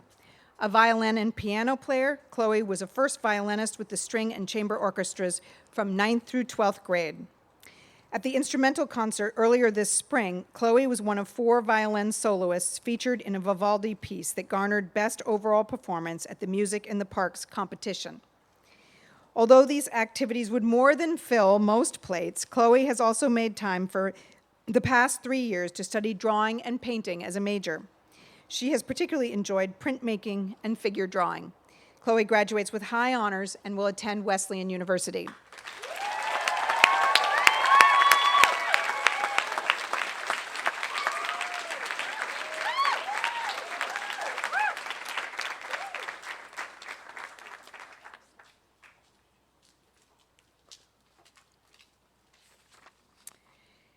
Alexandra Dolores Capaz is the daughter of George and Amory Capaz, class of 1982, and the granddaughter of Anne Sherman Fitzpatrick, class of 1942. Alex is a horseback rider who's been riding competitively since the age of 5.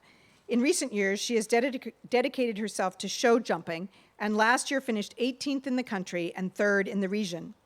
This qualified her to ride in the prestigious Washington International Horse Show at the Verizon Center last fall.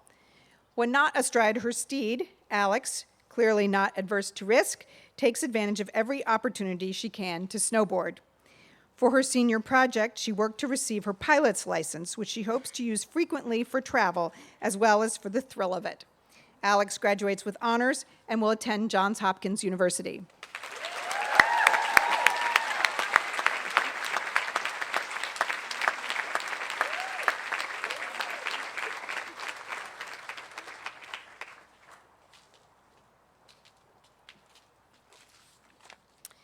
Catherine Ann Clark Kiefer is the daughter of Peggy Clark and Tom Kiefer.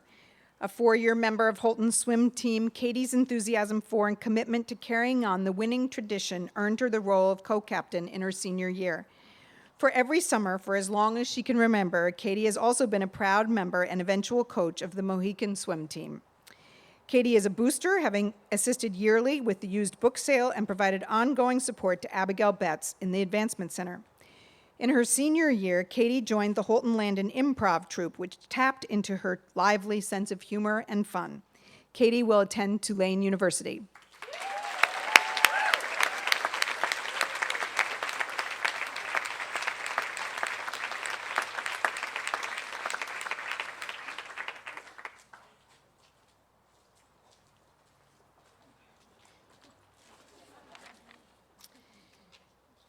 Shazre Sara Khan is the daughter of Nasser Farid Khan and Fariha Iqbal Khan, and the sister of Shanze, class of 2015. For her senior project, Shazre painted herself in her makeshift art studio at the top of the well-lit art wing stairwell sorry, I knew I was going to do this. She planted herself. She didn't paint herself. She planted herself in her makeshift art studio at the top of the well-lit art wing stairwell to paint a reproduction of Fragonard's Young Girl Reading. I don't think there was a single soul in the upper school who was not taken in with Shazre's level of concentration, her steady progress, and her ability to transform what had been an empty space into an atelier for all who passed through. Shazre's other activities and interests include preparing for and attending Maluen meets over the past 3 years, playing piano, and creative writing. She finished her 3 years with Scroll as co-editor-in-chief. Shazre is also proud to be a 3-year veteran and senior co-captain of the cross-country team. Shazre graduates with honors and will attend George Washington University.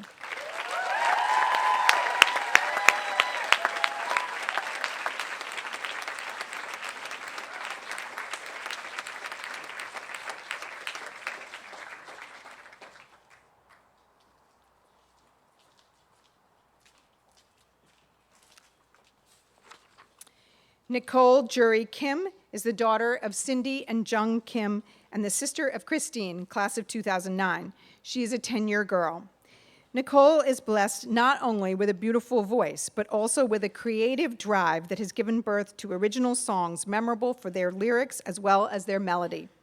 As part of her community service, she recorded a CD of her songs and sold them through a philanthropic foundation in South Korea, raising about $2,000 for the foundation. A 4-year member of the chorus and 2-year chamber singer, Nicole was named to the Maryland All-State Choir each of the past 3 years.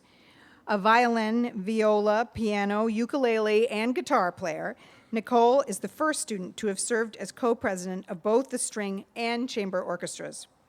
Finally, Nicole is an inventor who received a U.S. patent for an idea which she sold to a cell phone company in South Korea. Nicole graduates with honors and will attend Stanford University.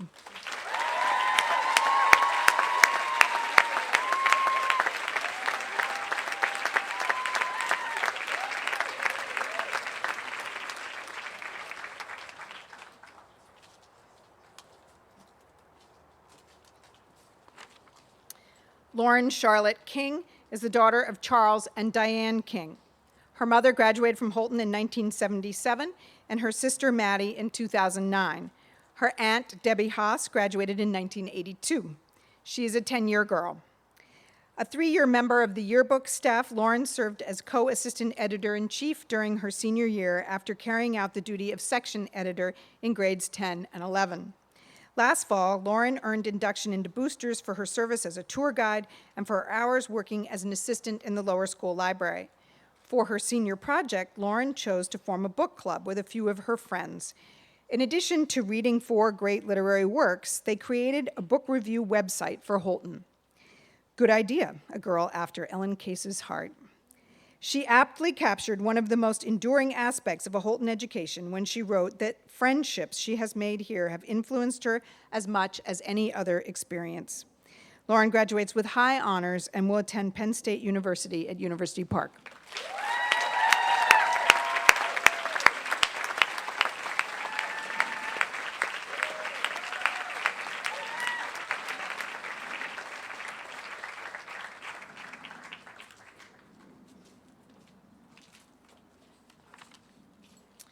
Alexandra Michelle Kletz is the daughter of Bruce and Judy Kletz and the sister of Elise, class of 2014. As varied as are her academic interests, so are Alex's extracurricular pursuits. For 4 years, she's been a core member and president of PAL, a community service club that brings dogs into retirement homes for visits with residents. She also served as a veterinary kennel technician at the Muddy Branch Vet Center, working with the doctors, assisting in surgeries and patient examinations, which included taking dogs for walks as well as administering medications. A 12-season athlete in soccer, swimming, and lacrosse, Alex is also a 3rd-degree black belt in Taekwondo, an art she has studied for over 9 years. Last summer, Alex was a member of the Global Ed trip to India, which proved her favorite Holton experience of all. Alex graduates with highest honors and will attend Emory University.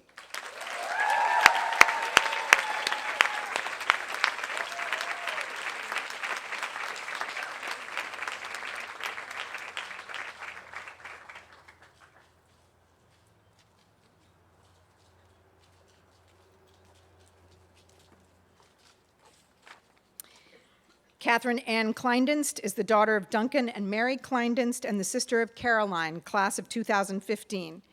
A dedicated athlete and team player, Catherine played field hockey for 4 years, 3 of them at the varsity level, and varsity lacrosse for all 4 years, serving as co-captain in 11th and 12th grade and earning MVP for her outstanding play this spring.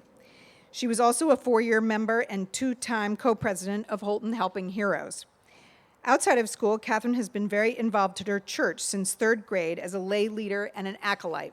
Sorry, I knew I was going to do that. Lay reader and acolyte.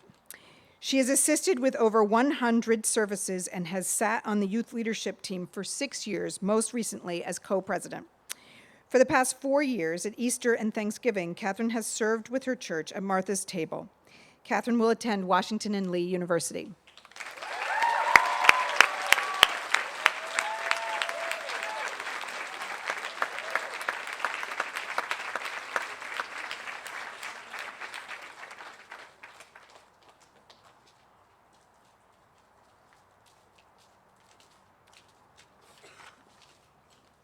Hannah Claire Kojum is the daughter of Christopher Kojum and Ann Misbach, and the sister of Margaret Kojum, class of 2009.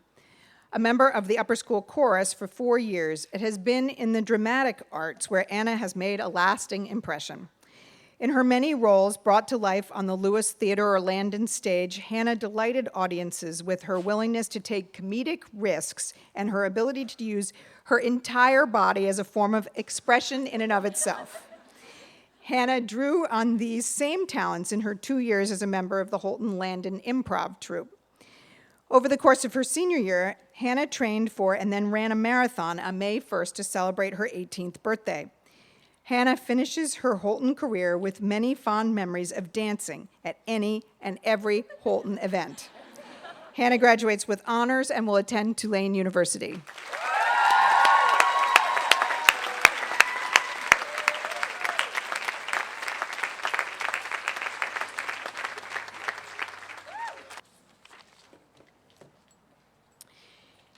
Vishnupriya Manavasi Krishnan is the daughter of Krishnan Seshradri and Deepa Mohan.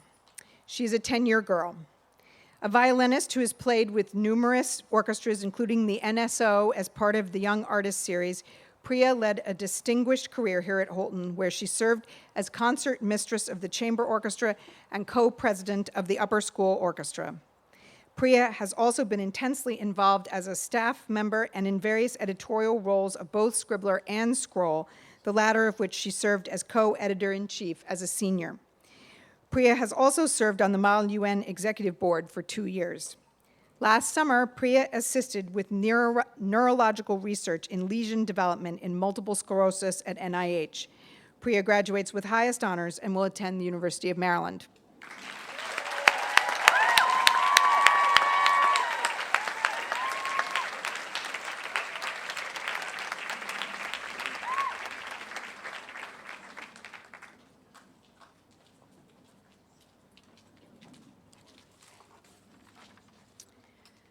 Chloe Rose Crevant is the daughter of Kenneth and Kathy Crevant. Chloe's commitment to community service has been a consistent theme of the past 4 years. A volunteer at Martha's Table, Chloe also was the heart rep for her grade each of the past 4 years. As such, she helped organize joint weekend events with peer schools and dedicated hours of her time to their completion. Here on campus, Chloe served another important constituency, her peers, when, as one of her grade's SAC reps, she helped plan and pull off the party of the year, Holiday Ball. In addition, Chloe participated for 4 years as a member of both the Spanish Club and Scribe. For her senior project, Chloe worked with a handful of classmates to create the first student-generated senior video, which celebrated the class of 2011's journey through their years together at Holton. Chloe graduates with honors and will attend the University of Wisconsin.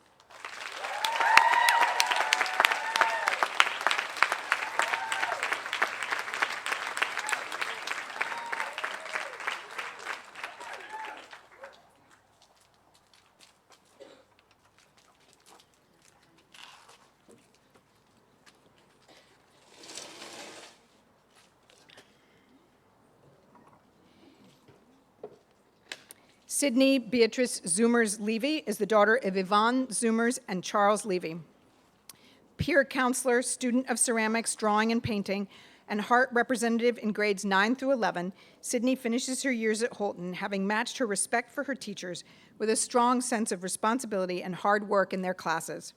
What she loved most about her teachers has been their enthusiasm for their subject matter and their investment in their students' success. For her community service project, Sydney volunteered in the cancer ward at Georgetown Hospital, where she helped patients and their families during and after surgery. Sydney's appreciation for Holton's small and caring community led her to seek out and apply to a college that boasts strong student-teacher relationships and a close-knit community.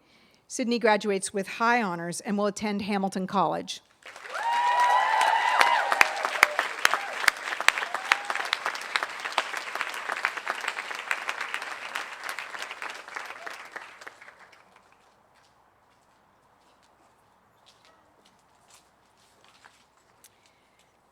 Catherine Gray McGuire is the daughter of Ned and Susie McGuire and sister of Sarah, class of 2009. She is also the niece of Mary Schoenfeld Gordon, class of 1978, and the cousin of Connie Corby Tompkins, class of 1959, Candace Minshaw Mulcahy, class of 1994, Elizabeth Minshaw Brooks, class of 1999, Laura Minshaw Tanner, class of 2000, and Mary Minshaw, class of 2003. They're all sisters, so it's one family. A 4-year veteran of the ice hockey and tennis teams, Catherine served as co-captain of ice hockey in her senior year. Her sense of humor, equanimity, and positive outlook made her a particularly fun leader, to say nothing of her fighting spirit. During the past 2 years, Catherine has delved into other areas of school life as a writer for Scribbler, a punch designer, and a ceramics major. Holton is not her only love, however.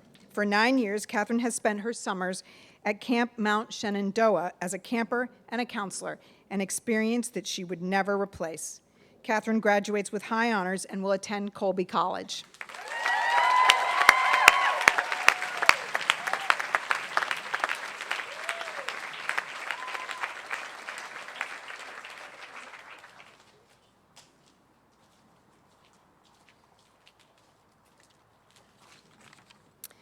Emily Elizabeth Manbeck is the daughter of Julie and Harry Manbeck. Emily's involvement in the life of the school has been nothing short of remarkable. A dedicated scholar and member of cum laude, Emily made sure to balance her academics with a healthy serving of extracurricular activities and responsibilities. She sang for 4 years with the upper school chorus and 3 with chamber singers. An active participant in Holton's and Landon's drama programs, Emily acted in numerous plays throughout high school. Her involvement with the World Children's Choir has given her the opportunity to hold lead roles in several Gilbert and Sullivan operettas as well. Finally, Emily worked for 3 years on the Scribbler staff before most convincingly taking on the reins of editor-in-chief in her senior year. Emily graduates with highest honors and will attend Georgetown University.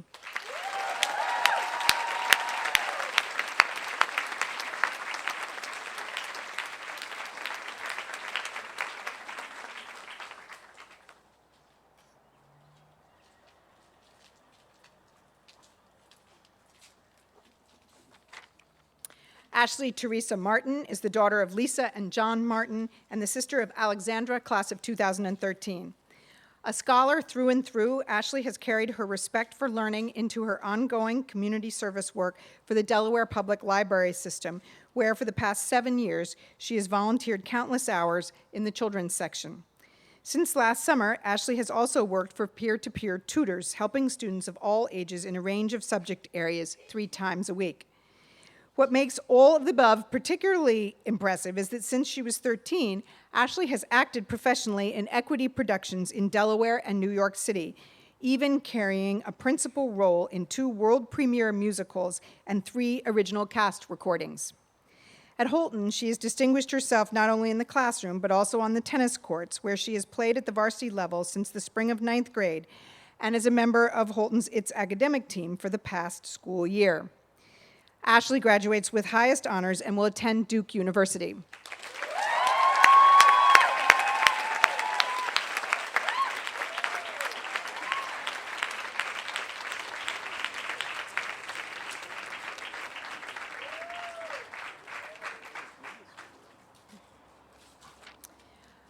Alyssa Michelle Mirsky is the daughter of Rich and Donna Mirsky.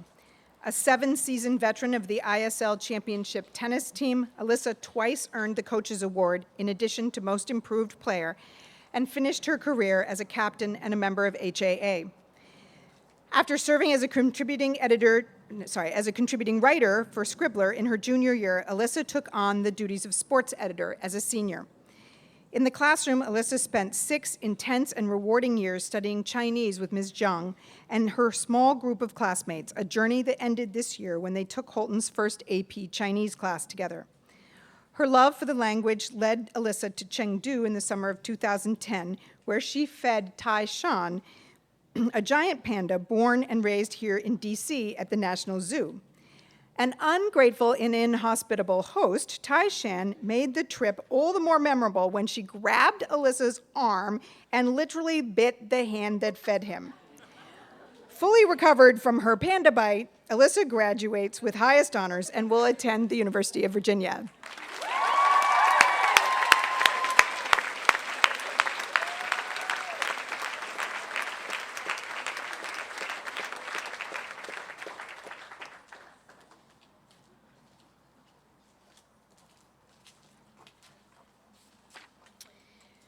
Catherine Lloyd Monahan is the daughter of Robert and Lori Monahan and the sister of Kelly, class of 2005, and Brooke, class of 2007.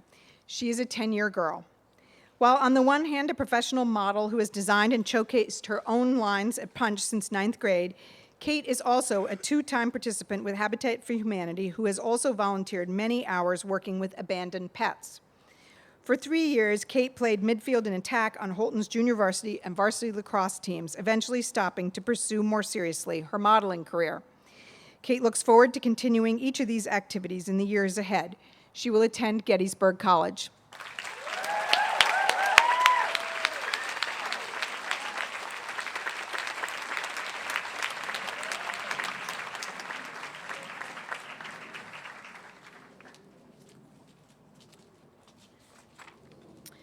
Skyla Simone Morgan is the daughter of Milton and Janice Morgan. Because Skyla first joined the Holton community as a third grader, she feels a 10-year girl at heart in spite of the 2 years she spent elsewhere. Blessed with a beautiful voice and a desire to sing that matches it, Skyla has been an active member of her church choir throughout her high school years. Currently, she serves as president of her youth choir, which over time has become her second family. At Holton, she has performed at Coffee House and Morning Assembly, each time to the delight of all. As a senior, after years as a member of the upper school chorus, Skyla joined Chamber Singers, a fitting finale to her Holton career. A 4-year member of BSU, Skyla served as events coordinator in her senior year. A dancer and member of Orchesis in 9th grade, Skyla pursued her senior project interning at the American Dance Institute and taking lessons in hip-hop, jazz, and ballet. Skyla will attend Berklee College of Music.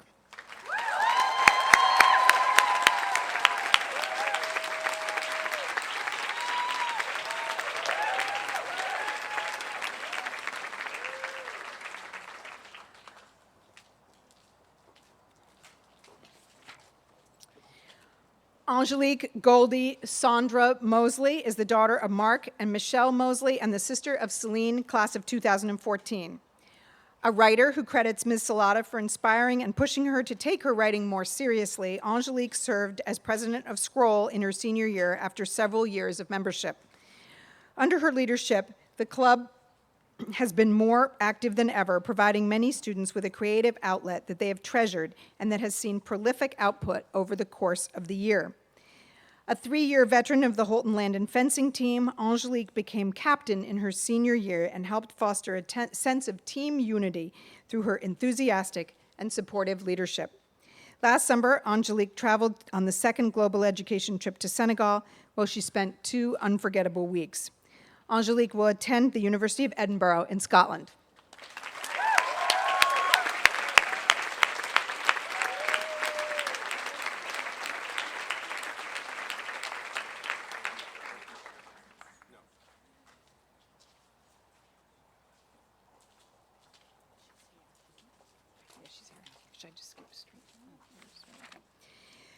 Claire Mairead Mulligan is the daughter of Gerald Mulligan and Carolyn Mulligan Knickerbocker and stepdaughter of Peter Knickerbocker.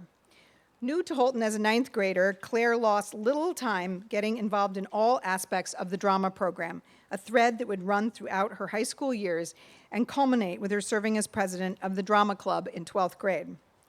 Not only did she carry supporting and leading roles in school productions each year, she also dedicated herself to backstage work, helping build sets, hang lights, and generally hold things together. None of us will soon forget the dry comedic talent she wielded in Dancing at Lunessa, as the leads in The Birds and Last Night a Ballyhoo. Last summer, Claire traveled to Senegal on the Global Ed trip, which served as the inspiration for a hilarious W that she read at Coffee House. Finally, Claire served as principal harpist for the String and Chamber Orchestra in her 11th and 12th grade years. Claire graduates with highest honors and will attend Washington University in St. Louis.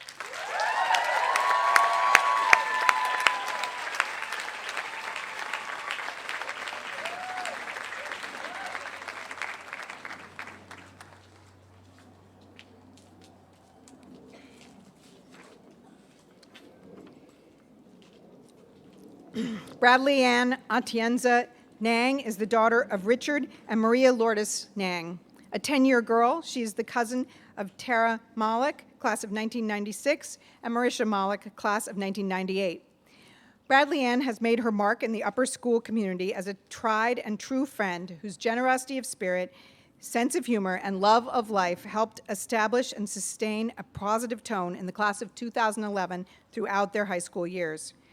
Her tenacious play as a defender on the field hockey team inspired teammates and spectators alike, and her hard work and enthusiasm fueled the spirits of the ice hockey team season after season. Bradley Ann ends her Holton career as a dedicated engineering and robotics devotee whose long-standing membership in the robotics club led her to attend with her teammates the DC, Maryland, Virginia bot ball competition each of the last 4 years. Bradley Ann will attend Carleton College.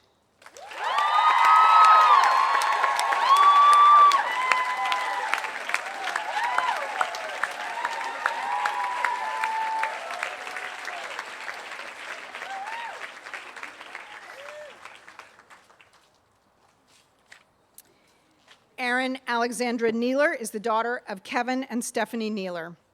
Erin's upper school journey was particularly influenced by her involvement in all the creative arts. A 4-year student of drawing and painting, Erin also played both the flute and the piccolo in the wind ensemble, serving as co-president in her senior year. Both an actor and a techie, Erin took us by surprise in her sophomore year when she carried with such panache the role of Bottom in A Midsummer Night's Dream. She impressed us further in her roles in Dancing in Lunasa and Last Night at Ballyhoo. Following her junior year, Erin participated in the global education trip to Costa Rica, where she particularly enjoyed practicing her Spanish and getting to know the children at the K Rica school. As she graduates, Erin would like to express her appreciation for the Holton faculty and for the sense of community which they have fostered. Erin graduates with honors and will attend Wellesley College.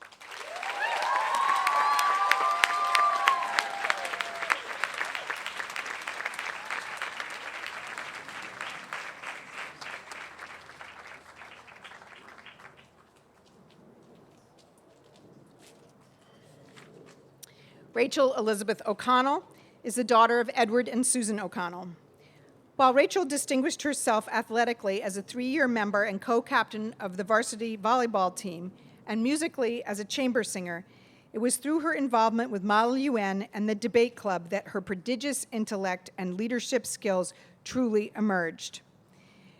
In recent years, Rachel has brought home honorable mention once, outstanding delegate second place twice, and best delegate, which is first place, twice.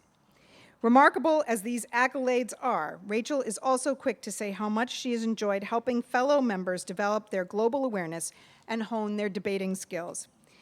Rachel would like to extend her gratitude to the supportive, open-minded teachers who challenged her to think critically and pushed her to succeed.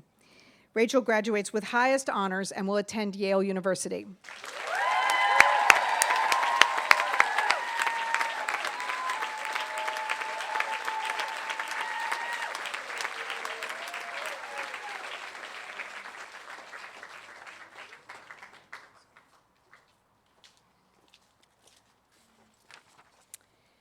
Michelle Brooke Offit is the daughter of Howard and Fabiana Offit.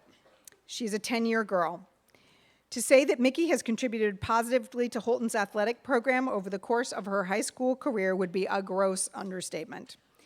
A 4-year varsity starter and eventual captain of both the field hockey and lacrosse teams, and a member of the winter track team in 9th and 10th grades, Mickey's honors include all ISL and all honorable mention in both field hockey and lacrosse, and first team all Gazette in lacrosse.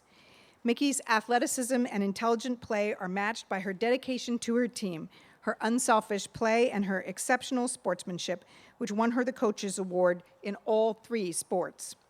No doubt it was this same understanding of the greater good that earned Mickey the Gold Heart Award at the conclusion of her community service project at the JCC of Greater Washington Summer Camp.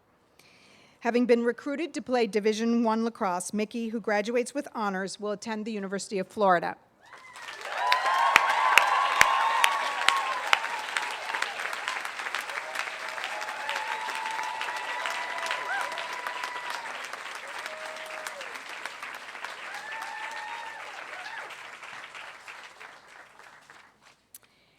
Would Lisa Pence please join me at the podium? Emily Ferihan Pence is the daughter of Amr and Lisa Pence. Emily, who has loved every minute of her years at Holton, served as a tour guide, booster, peer counselor, class officer, and RA rep before ably stepping into the role of RA director in her senior year. A 4-year member and president of Swing Choir, Emily also loved performing in Holton's and Landon's drama productions. She carried a role in every fall production, from Pirates of Penzance to The Birds, and acted in and then directed one acts at Landon in her sophomore through senior years. Emily's spirited and supportive 4-year membership on the Holton swim team will always be a source of pride for her. Having gracefully navigated her 4 years in upper school as Mrs. Pence's daughter, Emily graduates with honors and will attend Wake Forest University.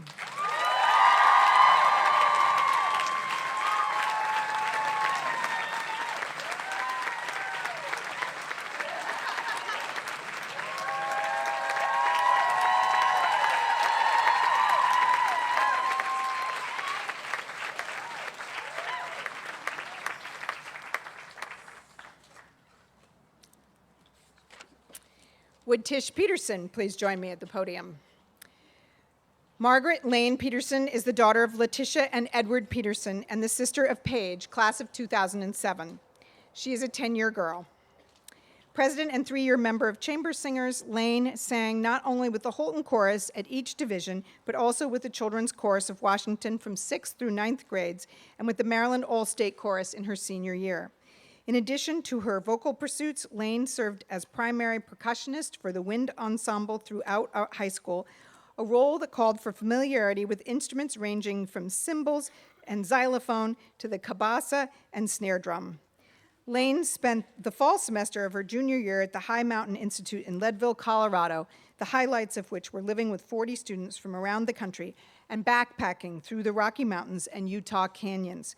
Lane will attend Bates College.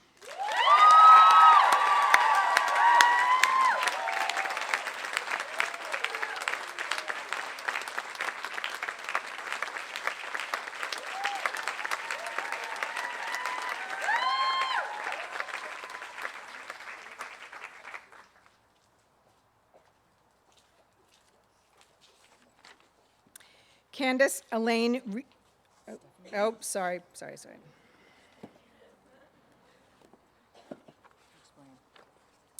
Oh, well. Stephanie has been feeling a little bit under the weather, but we're glad she's here.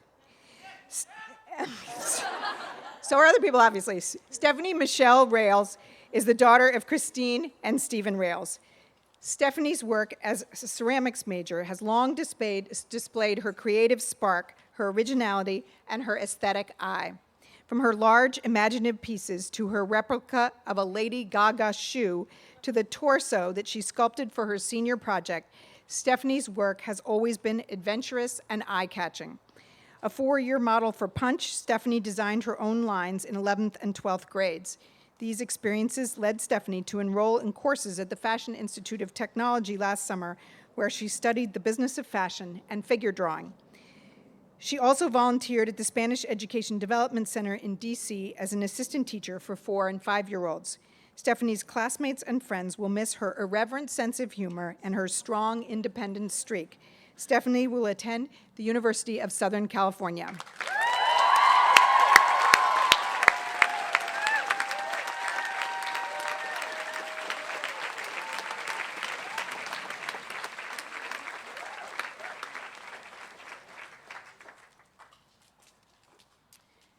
Now, Candace Elaine Reeder is the daughter of Laura and John Robert Reeder and the sister of Danielle, class of 2008, and Lilius, class of 2009. A true team player, Candace has always been at the ready to lend her competent and caring support to any number of projects. In particular, as Associate Editor-in-Chief of the yearbook, Candace helped bring to life the 2011 edition of Scribe from its earliest days during yearbook camp last summer to its final stages of production in April. A lover of all aspects of theater, Candace enjoyed her work backstage as much as her roles on stage. A light, sound, and props specialist, she worked countless hours to help many a Holton and Landon play reach opening night in one piece. A 4-year veteran and 3-year co-president of Handbells, we will all remember Candace cracking the whip that punctuates the signature Sleigh Bells piece at every winter concert. Candace will attend the University of North Carolina at Wilmington.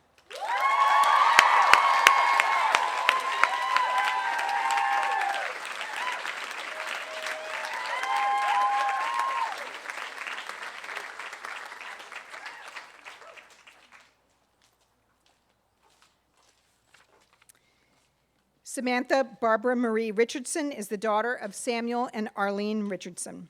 A talented designer and accomplished seamstress, Samantha brought creations to Punch each year that were both original and striking.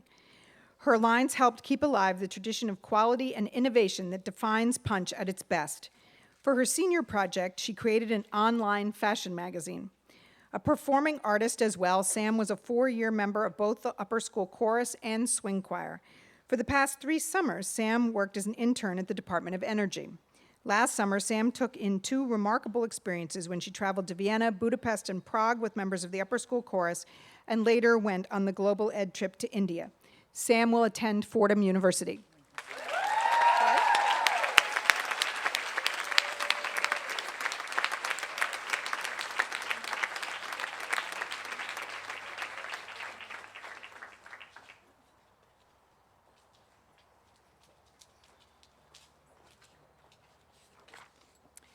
Kelsey Walsh Roberts is the daughter of Terry and Brandon Roberts. Kelsey has put herself and her 4 years at Holton to good use. A year ahead in math, when she entered in 9th grade, Kelsey was the only Holton student to enroll in multivariable calculus this year. She also put her intellect to work as a section editor for both Scribe and Scribbler before taking on managing editor of Scribbler in her senior year. Head delegate to Veyman in 12th grade, Kelsey enjoyed 3 productive years with Model UN. A peer counselor, Kelsey also earned induction into boosters in her senior year. What you might not guess about this budding scholar before you is that following 11th grade, she held a job in a fish factory in Alaska, which would certainly qualify as a case of following one's fear in my book. Kelsey graduates with highest honors and will attend Georgia Institute of Technology.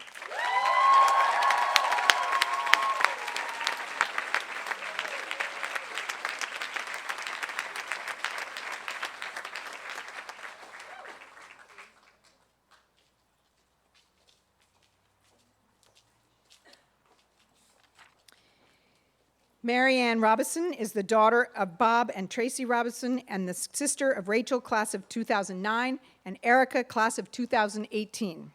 She is a 10-year girl. A swimmer who since the age of 8 has swum just about every day of the week with All-Star Aquatics, Mary Ann has proven a mainstay of Holton's swim team throughout her years in upper school. At first a breaststroke specialist, Mary Ann became increasingly valuable in other events and finished her Holton career swimming the individual medley, the 500-meter freestyle, and on multiple relay teams. Drawn to a good challenge, Mary Ann pursued Chinese through level 5, and prior to senior year, traveled to China to help repair an elementary school and teach English to children in a small rural village. Mary Ann will attend Franklin and Marshall College.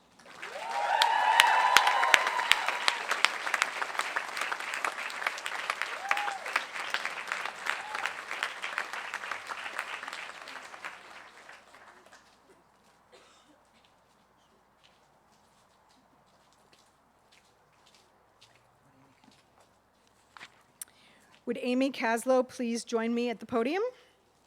Sophia Margaret Rossetti is the daughter of Richard Rossetti and Amy Caslow, class of 1977. An accomplished musician, Sophie has played the piano for 13 years. A strong and skilled member of the varsity soccer team for 4 years and varsity lacrosse for 3, Sophie's commanding presence on the field helped trigger many an attacking play against opposing teams. Sophie's interest in Holocaust remembrance led her to work for 3 summers at the Holocaust Museum in D.C., where she helped orient and translate for Spanish-speaking visitors and worked with survivors who were fellow volunteers. It was on her Global Ed trip to India that Sophie discovered her passion for international relations and world religions, fueling her decision to pursue an internship at the Voice of America, where she worked in the Afghanistan Bureau. She is now working on a shoot for television and public radio production aimed at educating Afghan viewers about propaganda through the lens of the Holocaust. Sophie graduates with honors and will attend Vassar College, where she plans to play soccer and lacrosse.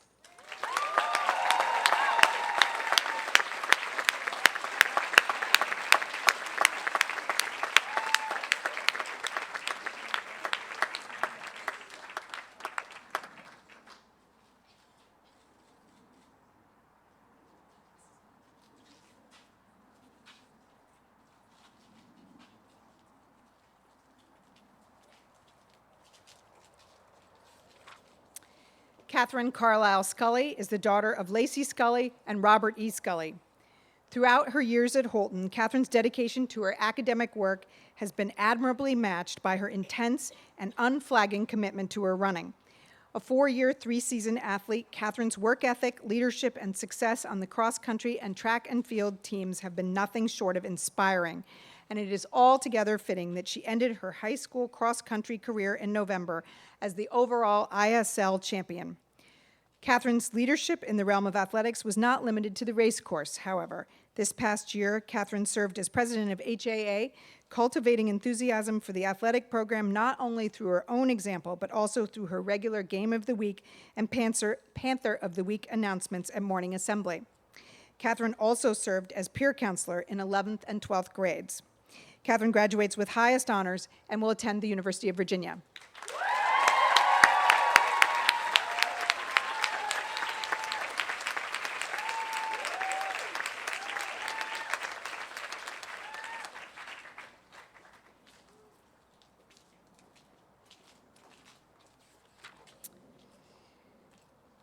Sierra Kaur Sekhan is the daughter of Dr. Jatinder and Mrs. Jasmeet Sekhan.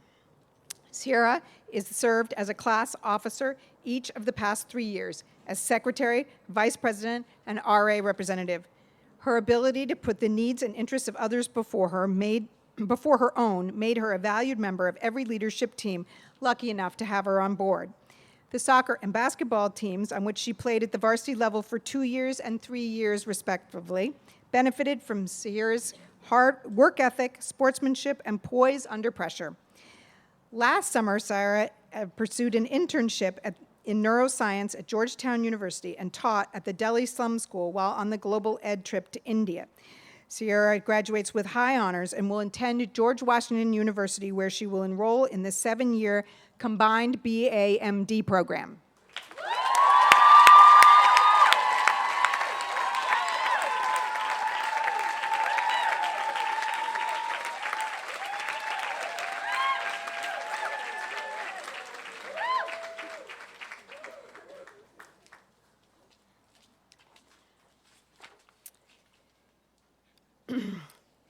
Haley Bonifant Seiler is the daughter of Brent and Sue Seiler. She's a 10-year girl. Bonnie's sense of adventure and fun has seen her take on challenges and hobbies that fall somewhat outside the norm. She spent her entire junior year in Zaragoza, Spain, with school year abroad. There she lived with a host family, managed her entire course load in Spanish, took cooking lessons, and traveled every weekend. In addition, she taught English once a week at a local elementary school. Prior to her year abroad, Bonnie played tennis and helped host Holiday Ball as one of her grade's SAC reps. Since her return, Bonnie has held a job at a local bakery and restaurant, working 4 days a week on weekdays and weekends. Of particular note is that for 4 years, Bonnie belly danced, 2 of them with a youth performing company. Bonnie graduates with honors and will attend the University of St. Andrews in Scotland.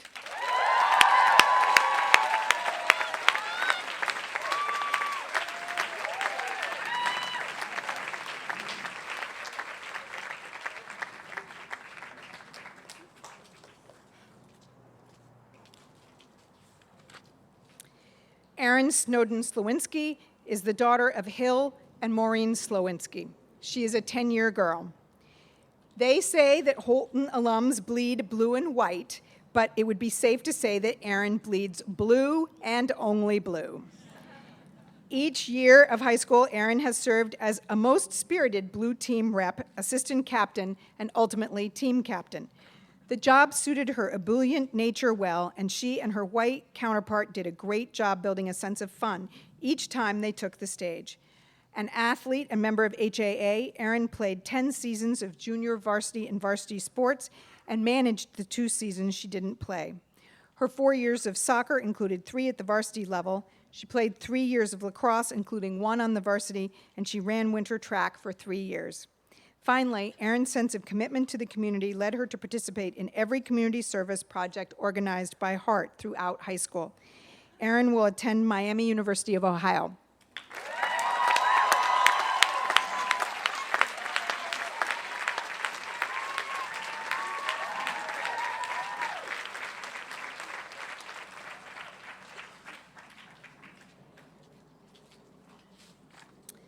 Lauren Elizabeth Spack is the daughter of Martha and Walter Spack. She is a 10-year girl. Right from the start of her years in upper school, Lauren distinguished herself as a competitive tennis player, earning a spot on the varsity in her first season and serving as captain for 3 seasons.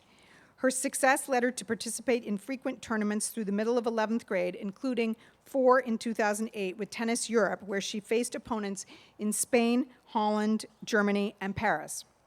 Lauren's commitment to tennis was clear not only in her hard work and competitive spirit on the court, but also in her off-court training, which served her well not only as a member of the winter and spring track team, but also as she trained for a recent triathlon as part of her senior project. For the past 2 years, Lauren also served as a peer counselor. Before the demands of senior year took over, Lauren got a taste of the real world, working on average of 50 hours per week as a hostess at Rio Grande. Lauren graduates with honors and will attend the University of South Carolina.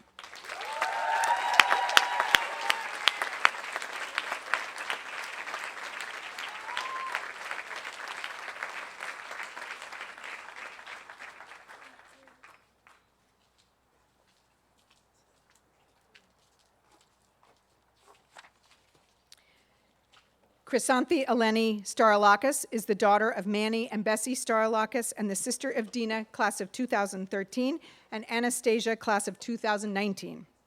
Chrysanthi's upper school experience was shaped by her commitment to her academics, as well as her 4-year membership in upper school chorus, her service as a tour guide in grades 9 through 12, and her participation on both swim and tennis teams from 9th grade on, which earned her membership in HAA. Outside of school, Chrysanthi has studied piano since kindergarten and completed 11 years of Greek school, at the end of which she passed the National Greek Proficiency Test. For the past 6 years, Chrysanthi has also been actively involved in her church youth group. Chrysanthi will attend College of Charleston.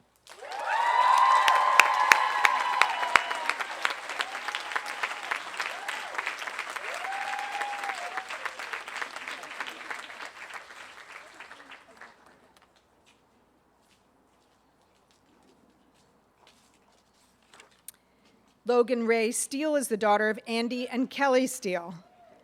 Ever positive, both inside the classroom and beyond, Logan has loved her 4 years at Holton. She has applied herself diligently and with great success to her academic work while also cultivating her talents in the arts and athletics.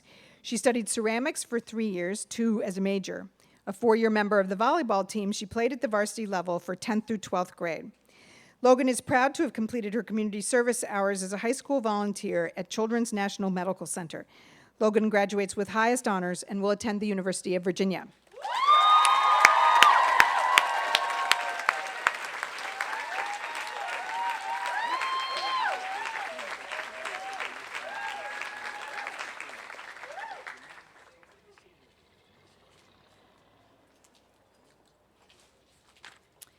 Pamela Queck Steger is the daughter of Warren Steger and Joan Cheng. She's a 10-year girl. Pamela is another one of our intrepid souls who chose to leave the comforts and confines of the nest for a challenge of a completely different sort when she spent the spring semester of her junior year at the Rocky Mountain semester of the High Mountain Institute in Colorado. Her experiences there both satisfied and further piqued her sense of adventure, her love for the outdoors and a more rustic way of life, and her independence. We were very glad for her return as she played a vital role on the tech crew of most drama and punch events since 9th grade. Pamela is also a viola player who's played with the orchestra for 4 years. Pamela graduates with high honors and will attend Boston College.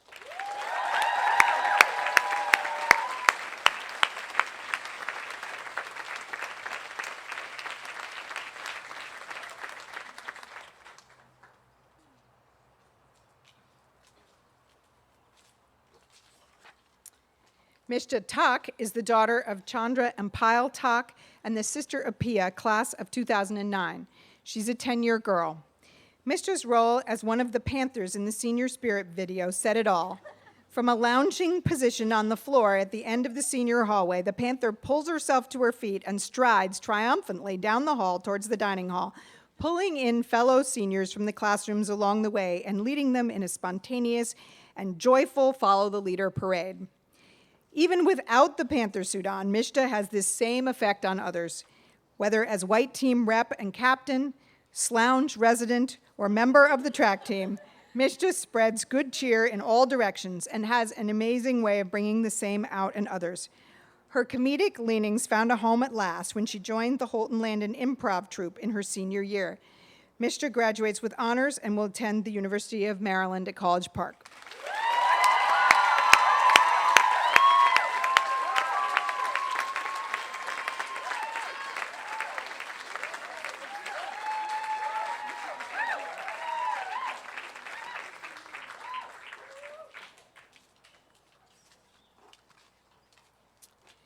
Would Mary Catherine Thompson please join me at the podium? Jessica Dallas Thompson is the daughter of Jim Thompson and Mary Catherine Thompson, class of 1979. She's also the sister of Kelly Thompson, class of 2007. A 4-year tour guide and co-president in her 10th, 11th, and 12th grade years, Jessie has not only led countless tours over the years, but has done an excellent job speaking at admissions, open houses, and receptions. Jessie plied her athletic talents over the course of 10 seasons as a soccer, ice hockey, and lacrosse player, playing at the varsity level of lacrosse for the past 3 years, and serving as co-captain of the ice hockey team as a senior. A lover of song and dance from a young age and a member of the upper school chorus, Jessie sang with the swing choir for 3 years. Worth noting, in addition to her many talents, is that Jessie is, after her sister, the second Brown House baby to graduate from Holton. Jessie graduates with honors and will attend the University of Richmond.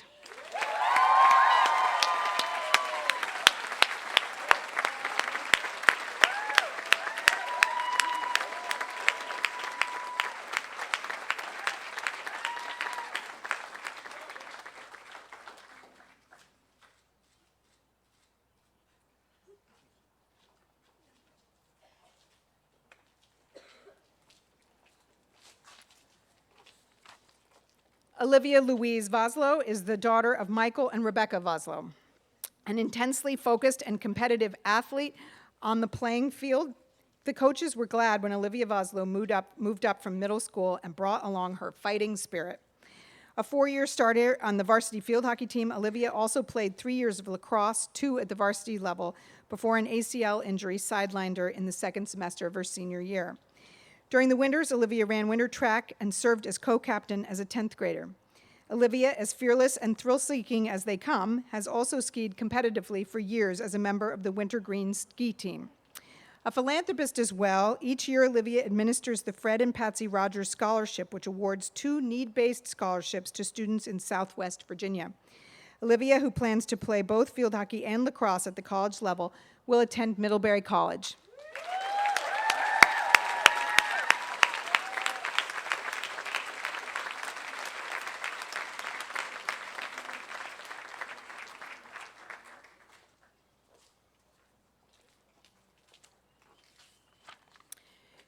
Nicole Joanne Weiner is the daughter of Guillermo and Sandra Weiner. A committed and accomplished swimmer since 9th grade, Nicole has trained year-round between her Holton practices and her club team, RMSC. Over the years, her speed, leadership, and enthusiasm both in the water and on the pool deck were a source of inspiration and fun for her coaches and teammates alike. Whether taking on the 50 free or the 100 butterfly, Nicole's hours of training and competitive spirit shone through in every race. When not donning her swim cap and goggles, Nicole trained her sights on singing with the upper school chorus, which she led as president in her senior year, and with chamber singers, which she joined as a 10th grader. Nicole's passion for learning has led her to take on many intellectual challenges at Holton, all of which she believes have taught her to respect others, be attentive to the world outside these walls, and seize every opportunity that comes her way. Nicole graduates with honors and will attend the College of William and Mary.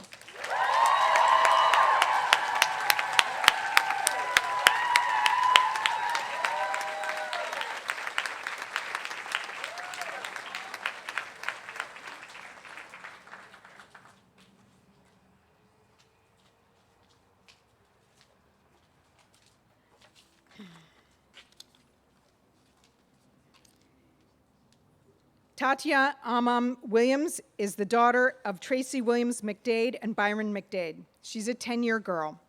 A ceramics major, 3-year member of the track team, and events coordinator for BSU, Tatiana has pursued interests outside of school that are equally wide-ranging. Since sophomore year, she's worked at the George B. Thomas Learning Academy, both as an office assistant and as a teacher's aide.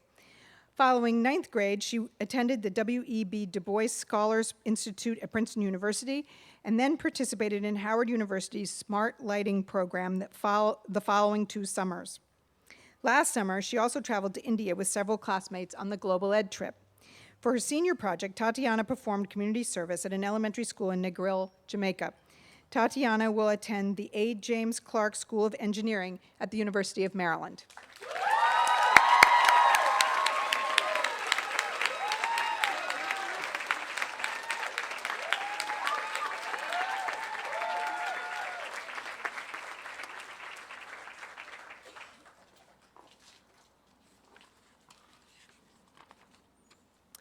Millie Linda Yu is the daughter of Li Ling Yang and Willie Yu, and the sister of Vivian, class of 2013.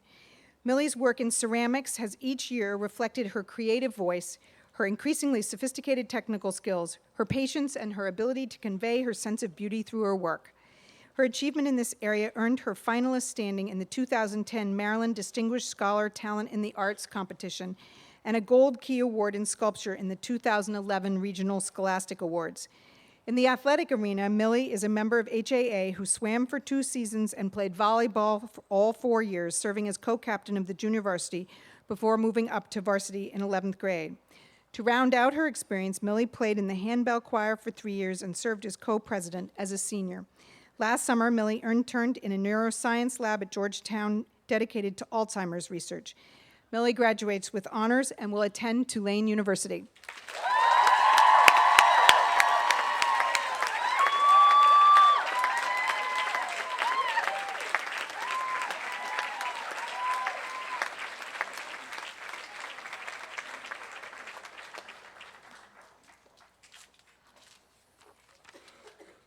Congratulations to the class of 2011.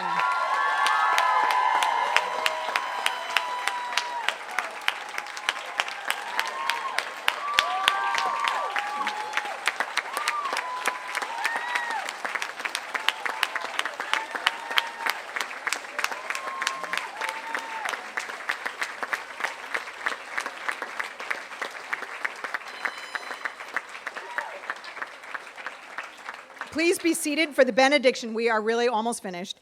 To be sung by the Holton Arms Chorus, after which we would like you to stand for the singing of the Alma Mater.